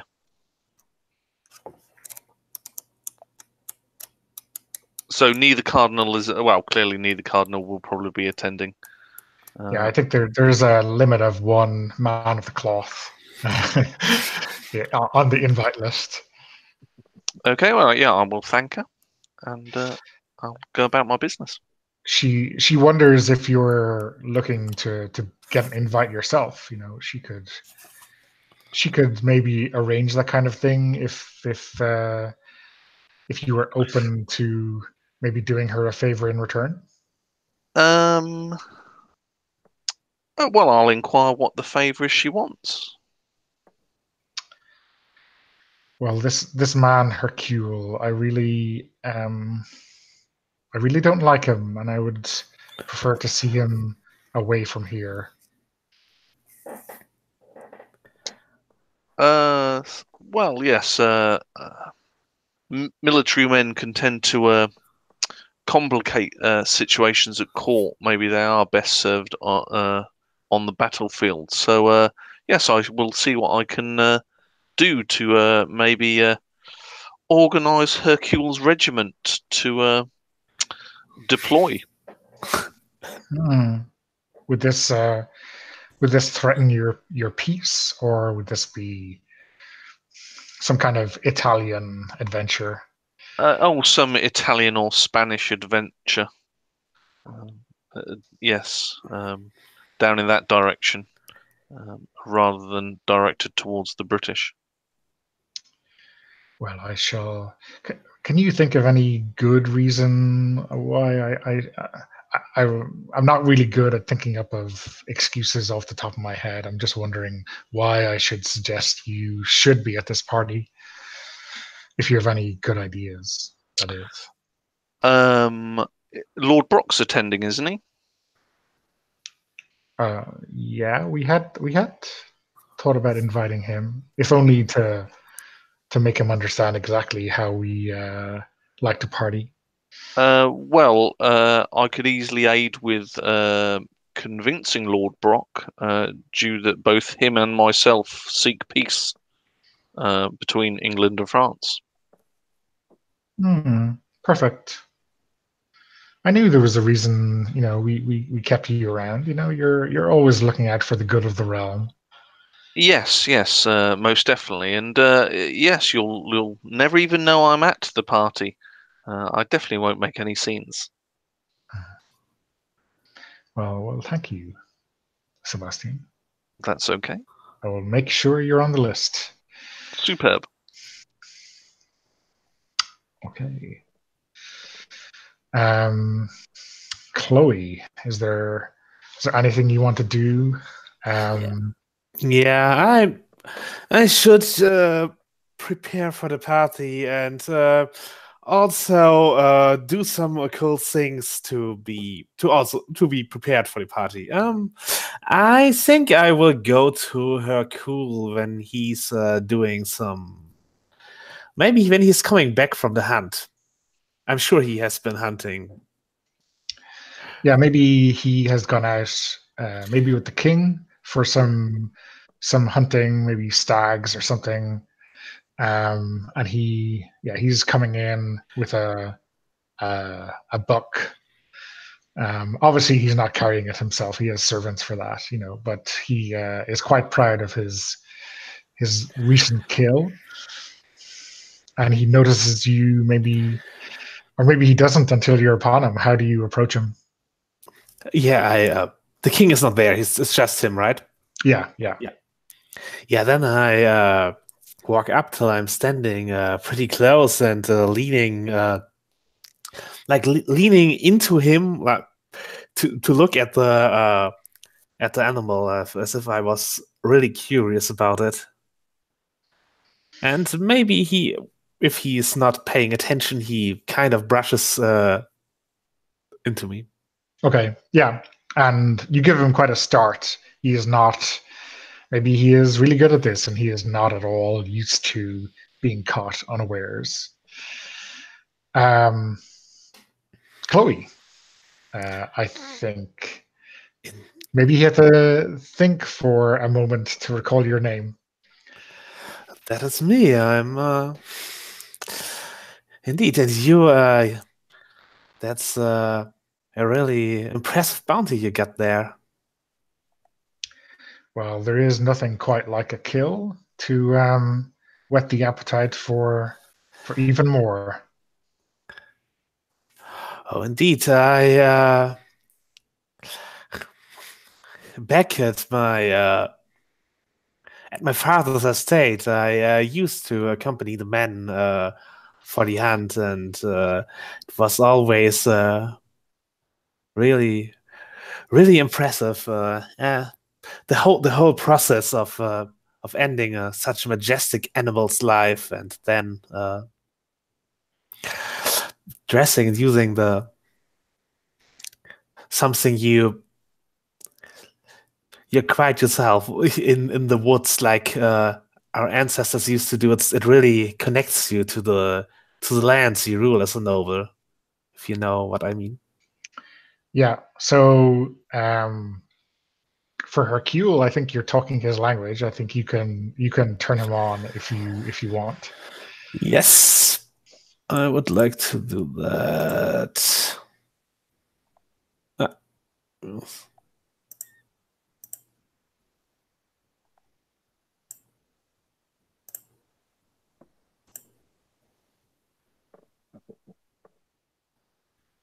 Okay. That's a partial success. Yeah.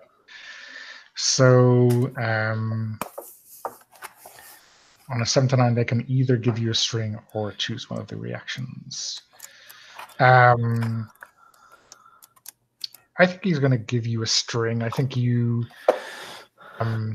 get some real insights into his personality. He will, I think, start talking to you regardless of what he thinks a lady might be interested in. So he wonders your practical hunting experience, and he starts talking about the kind of technicalities of the hunt they've just gone on.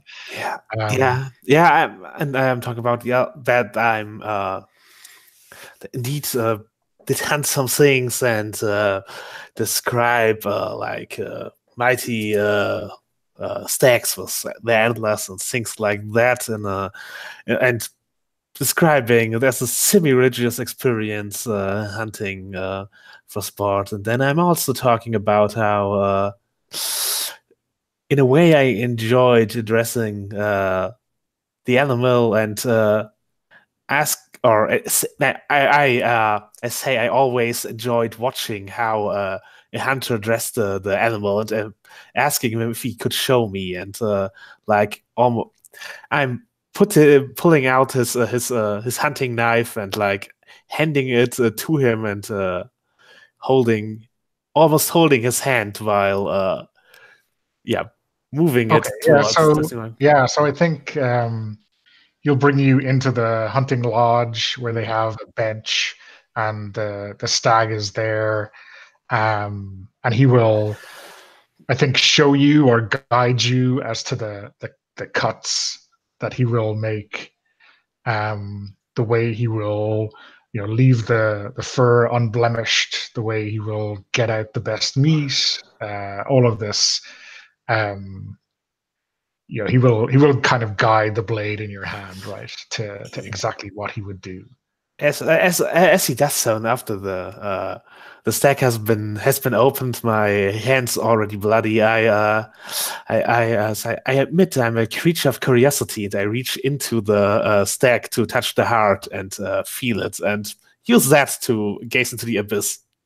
Okay, perfect. Okay, what are you wondering? What am I wondering? I'm wondering if. I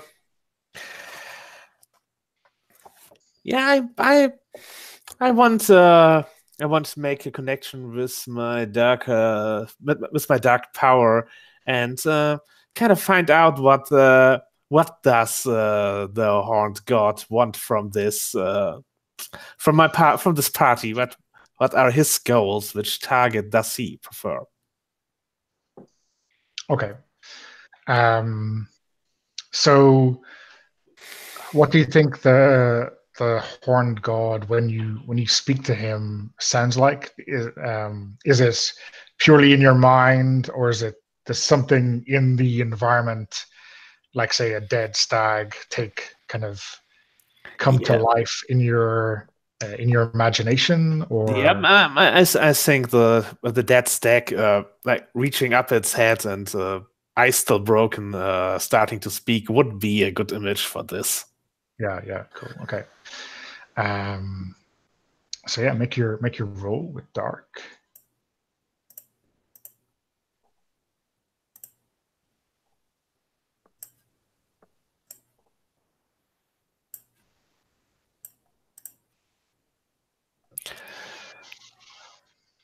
Yep, that's a partial success. Okay, so you get confusing and alarming visions. So yeah, I think as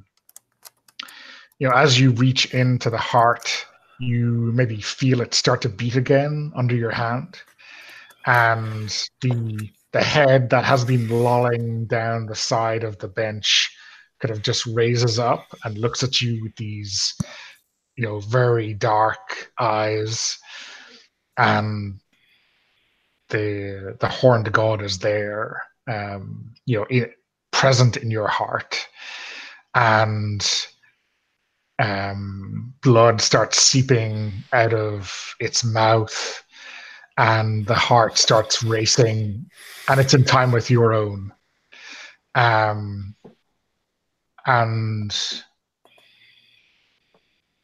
you feel a little bit dizzy, and you can taste some blood in your mouth, and you get a sense that this English man who wants to bring peace to the world should die the same way that this stag died, fleeing for its life for no purpose other than the cruel fascination or the cruel pleasure of a Frenchman.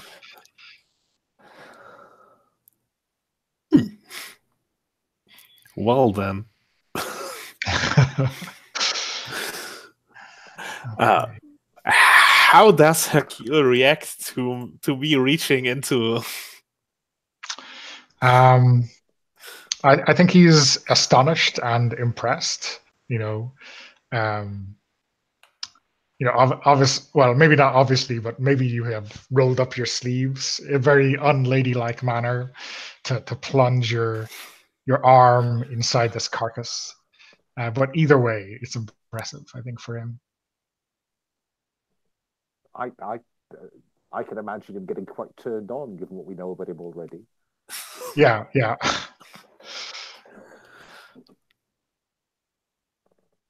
I think, yeah, his maybe center of gravity is completely shaken, and you maybe look into his eyes, and you can tip him over with a single breath, probably. Yeah, but I turn around and I'm licking my lips as and then I'm kind of looking down at my hands, and I slightly touch his cheek, leaving a red mark close to his lips, like he could reach it with his tongue if he wanted to taste the blood, and then I say, "At Midsummer Night, I'm giving a salon, and I would be very pleased to see you there." So he smiles, and he takes your arm, the bloody one, and I think he places your hand over his face, and he licks your hand, and then he says, "I would very much look forward to that." I ask, "How does it taste?" Tastes like blood always tastes, like more. No, I'm curious, and I would lean in to kiss the blood from his lips. Okay, so so I think you should turn him on now. Yes, I think that would be the role for this situation. Yeah.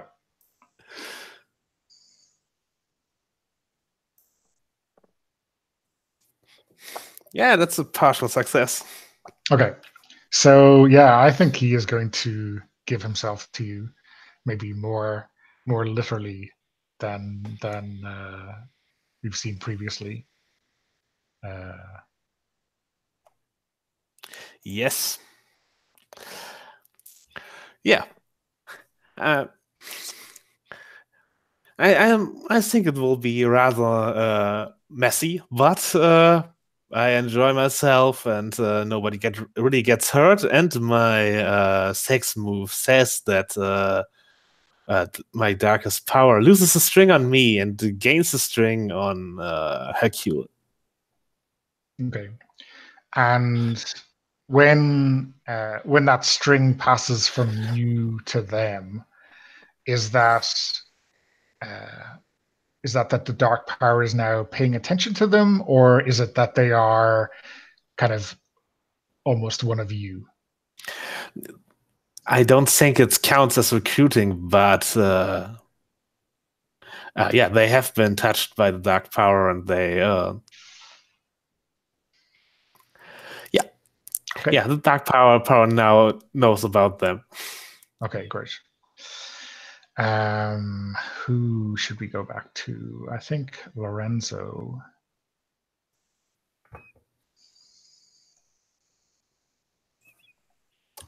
Yes. So I could imagine a scene with meeting with the Queen at some point to invite her to the party, or possibly meeting with Cardinal Laville, the in favor cardinal, who I've had a tryst with. I think the Queen would be interesting. I'm also, just for some clarity, I'm like, I was kind of under the impression when we were setting up characters and such that like some of the characters that the court was sort of like, maybe we all socialized quite a lot and we were relatively close to the king and queen. Like we were part of their circle, of their like social circle, and like Zoe and Francesca, for example, were, you know, like they're socially close to them, but we've been playing since then like it's not. So I guess I just kind of wanted to throw that out, like just kind of get a sense of where that is. Like it. I guess it's for me, the way I'm seeing it is it's a matter of degree. So everyone doesn't have equal access or an equal claim to the Queen's attention, right? In even in a small group like this. So you know, it's whether people think they have maybe the social capital to burn with this request, you know. So of course, like anyone can expect to talk to the Queen, but would they feel comfortable making this specific invite? You know, that's the question. So does that square with people, or do you want to kind of change it to be a bit more open in terms of everyone in the court being completely comfortable with saying, hey, Your Majesty, come to this party? No, go ahead. Yeah, I think we are pretty close. We are in the same room as they are eating anyway, so we are like the inner circle courtiers. But yeah, like inviting her to a party is kind of a risky move, because if she denies, then she shows you that she doesn't favor you as much. So sending the singer to invite her is kind of a move to avoid risk for Zoe, who pretty much values her social capital. I think that would make sense. That there is risk with if the queen, if you don't please the queen. Alan, what do you think? Yeah, I mean, I find it unlikely that this youngish priest new to court is moving in these circles. That's why he's standing behind the cardinal, not sitting at table. That doesn't mean the rest of you can't be closer. Paul, what do you think?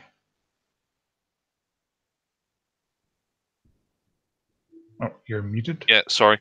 Yeah, I'd sort of made it clear early on that I didn't really see the king at all, so I'm a sort of a shadowy background type character. Okay, does that make sense, Walter? So, Yeah, yeah, yeah. That helps to clarify. I mean, this I guess in terms of you, you can decide, how close I mean, you I want was, how much yeah, I access you was get. like, I mean, I was imagining my character as being like, part of the group of people that the queen, parties with, and is like, I'm one of the fun, beautiful people, and I was kind of imagining that Francesca and Zoe were as well, although you've been playing them differently. So I just wanted to get some clarity on that.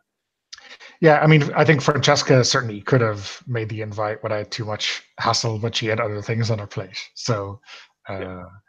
and Zoe doesn't maybe quite see herself exactly there. But yeah, maybe like Philip says, she's kind of using you as as a a sandbag or some kind of protection for her own social capital. Mm-hmm. Okay. So yeah, I think you can um, you can get. We said the Queen will be at the lakeside in the afternoon, right after dinner, so you can kind of be there and broach the subject, no problem. Okay. Cool. Yeah, I'd like to do that.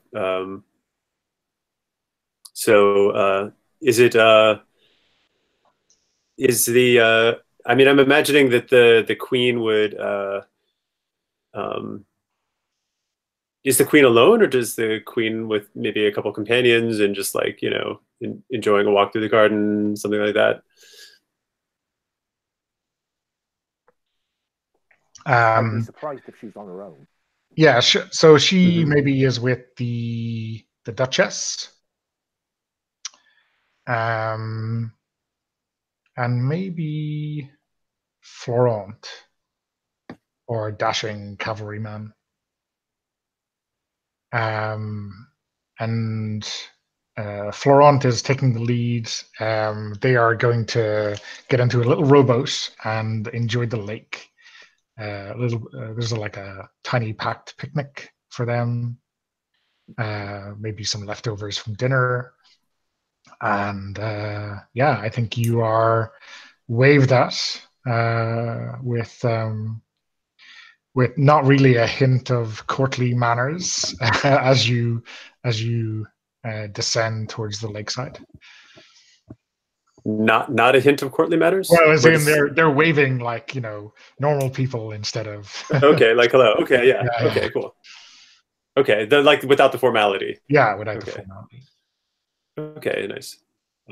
Okay. I say, Your Highness, Monsieur Florent, Madame Moreau, it's a beautiful evening by the lake. Well, yeah, we thought we would. This is the Queen.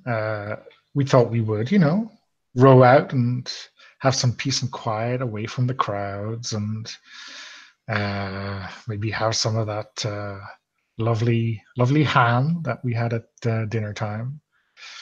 Um, Florent tells us it's all the rage to have them in these things he calls sandwiches. Oh, how how um how how precious that is. Is that something from somewhere else? It sounds like something the English would do. It does, doesn't it? Well, that sounds wonderful. Very nice for a row out on the lake. Well, I wouldn't want to keep you past the perfect hour for rowing and enjoying the sunset, but I I did want to let you know that there's going to be the most spectacular little intimate salon happening, and there will be much entertainment. There will be some poetry. There will be some singing, and it would be lovely for you to be there. Zoe, Francesca, many wonderful people are going to be there. I can't even remember the whole list. Well, I think And you're oh, usher. by the way, um I so um I think as I say this, I'm also sort of just like I'm imagining my character is just absolutely gorgeous and has this beautiful sing-songy voice, and I'm imagining that as I'm talking to her, I'm smiling and making eyes in a way to flirt with the queen. Yeah. So are you trying to turn her on to kind of use your beauty to affect her? Yeah. Yes. Okay. But I think, like, fictionally, I think they are going to kind of, you're explaining your purpose as if you're just here for that, but they, I think, wave you into the rowboat to join them on this little voyage. Oh, okay. Oh, excellent. That sounds delightful. Yes, I'll join them. So make your roll to turn on the queen. Okay.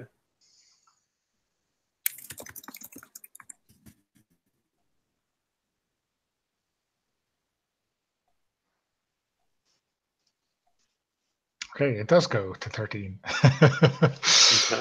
Okay, so you get a string on her, and she promises, I guess she is promising you that she will go to your little soiree for your delightful performance. How could she not, after the immense pleasure she had at the last recital?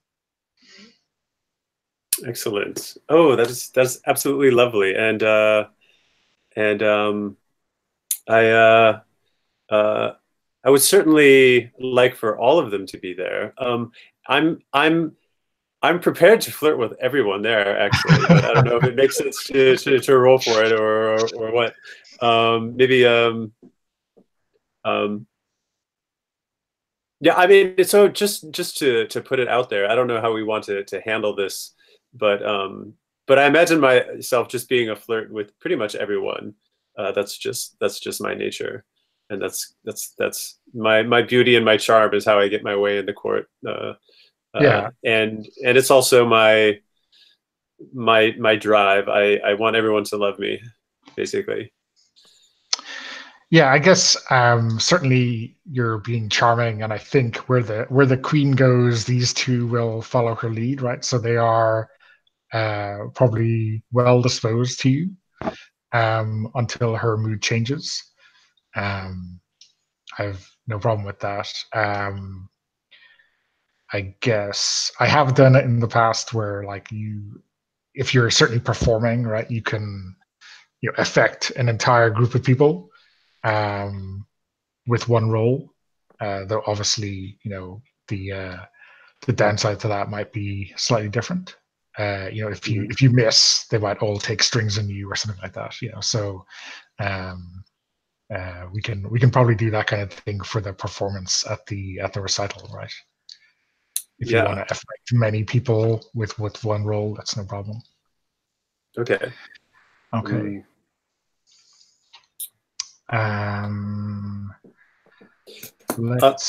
Sorry.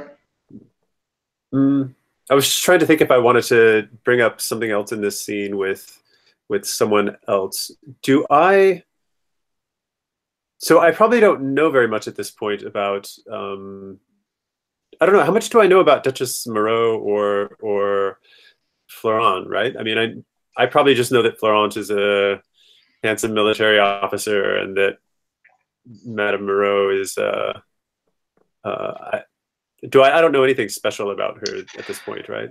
Yeah, I mean, I guess you are you aware? Yeah, I think there's no probably secret that Moreau and Francesca aren't particularly friendly. Maybe they're rivals to be at the Queen's side. That's probably common enough gossip or conjecture. Yeah, I think, and then whatever. Florent seems like a fairly straightforward guy.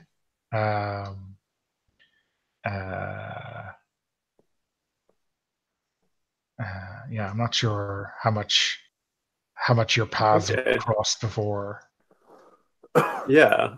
All right. Well, then I will just to move things along. Then I'll just say that I definitely spend the time on the boat, endearing myself to them and trying to pick up any gossip that I can. I think that's just how I'd like to sort of summarize how I'm imagining the time on the boat, and otherwise just being fun and flirtatious and making sure everyone on the boat has a great time.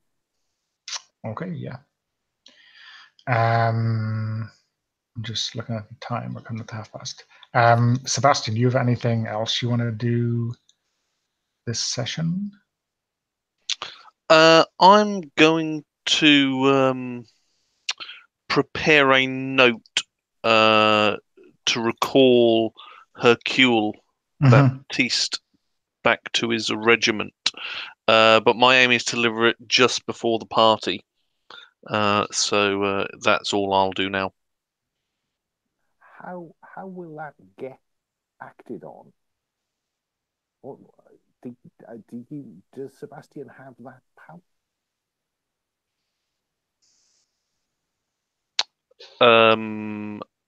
Well, whether or true, my aim is to just deflect him for the evening. Oh, I see. Yep.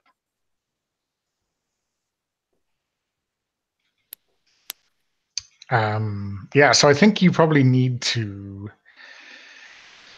I mean, we said we had a few days, so you either need to convince someone with that kind of immediate power to have the letter stamped properly, or you could try to kind of flex your own influence directly, with the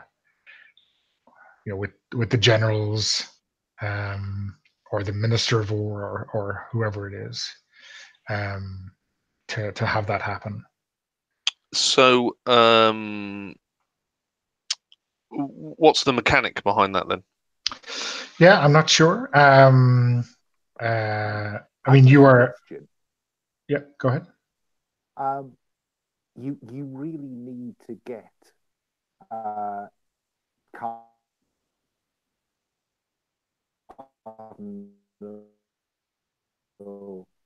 secretary, for want of a better word,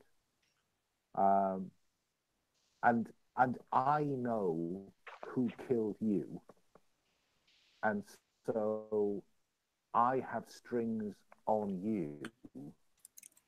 But do I know that you know that I'm just trying to work out if there's a connection between the two of us. Between me and you? Yeah. Not unless you have made it known that you know that Boussant killed me.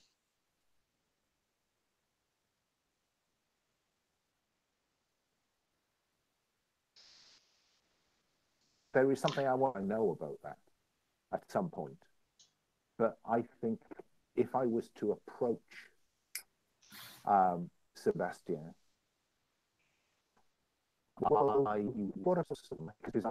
want to talk about what happened to him. Yeah, we can talk about that. Yeah, if you approach me and say that you know it, I'd be willing to engage in that. And I would tell you that it was a dastardly act of poisoning by the Cardinal Bousset. So I have some information then, because I've got his with which I can do nothing in all conscience. But yes. Now you have confirmed that, so I know this from another source, so I could now act on it.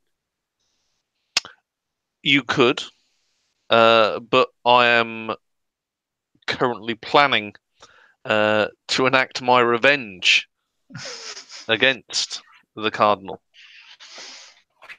Well, I think it would be in character for Jean to ask how we can help bring you longer-term peace or some kind of short-term respite from your challenge. Well, my long-term peace is to see justice served against the cardinal. Is there anything I can do for you now, my son?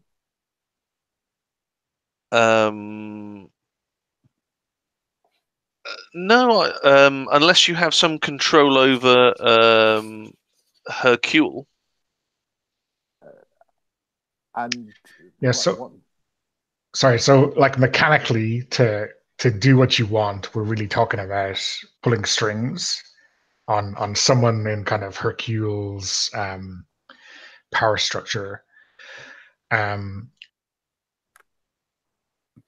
So, you know, if you have a string on him, or maybe the cardinal, who might be ultimately the person who could make all of that kind of thing happen, then that would be, you know, spend the string to get them to do what you want. And then if you don't have it, is if he tells me that, I intervene with the cardinal, the good cardinal, on his behalf to get Hercule pulled.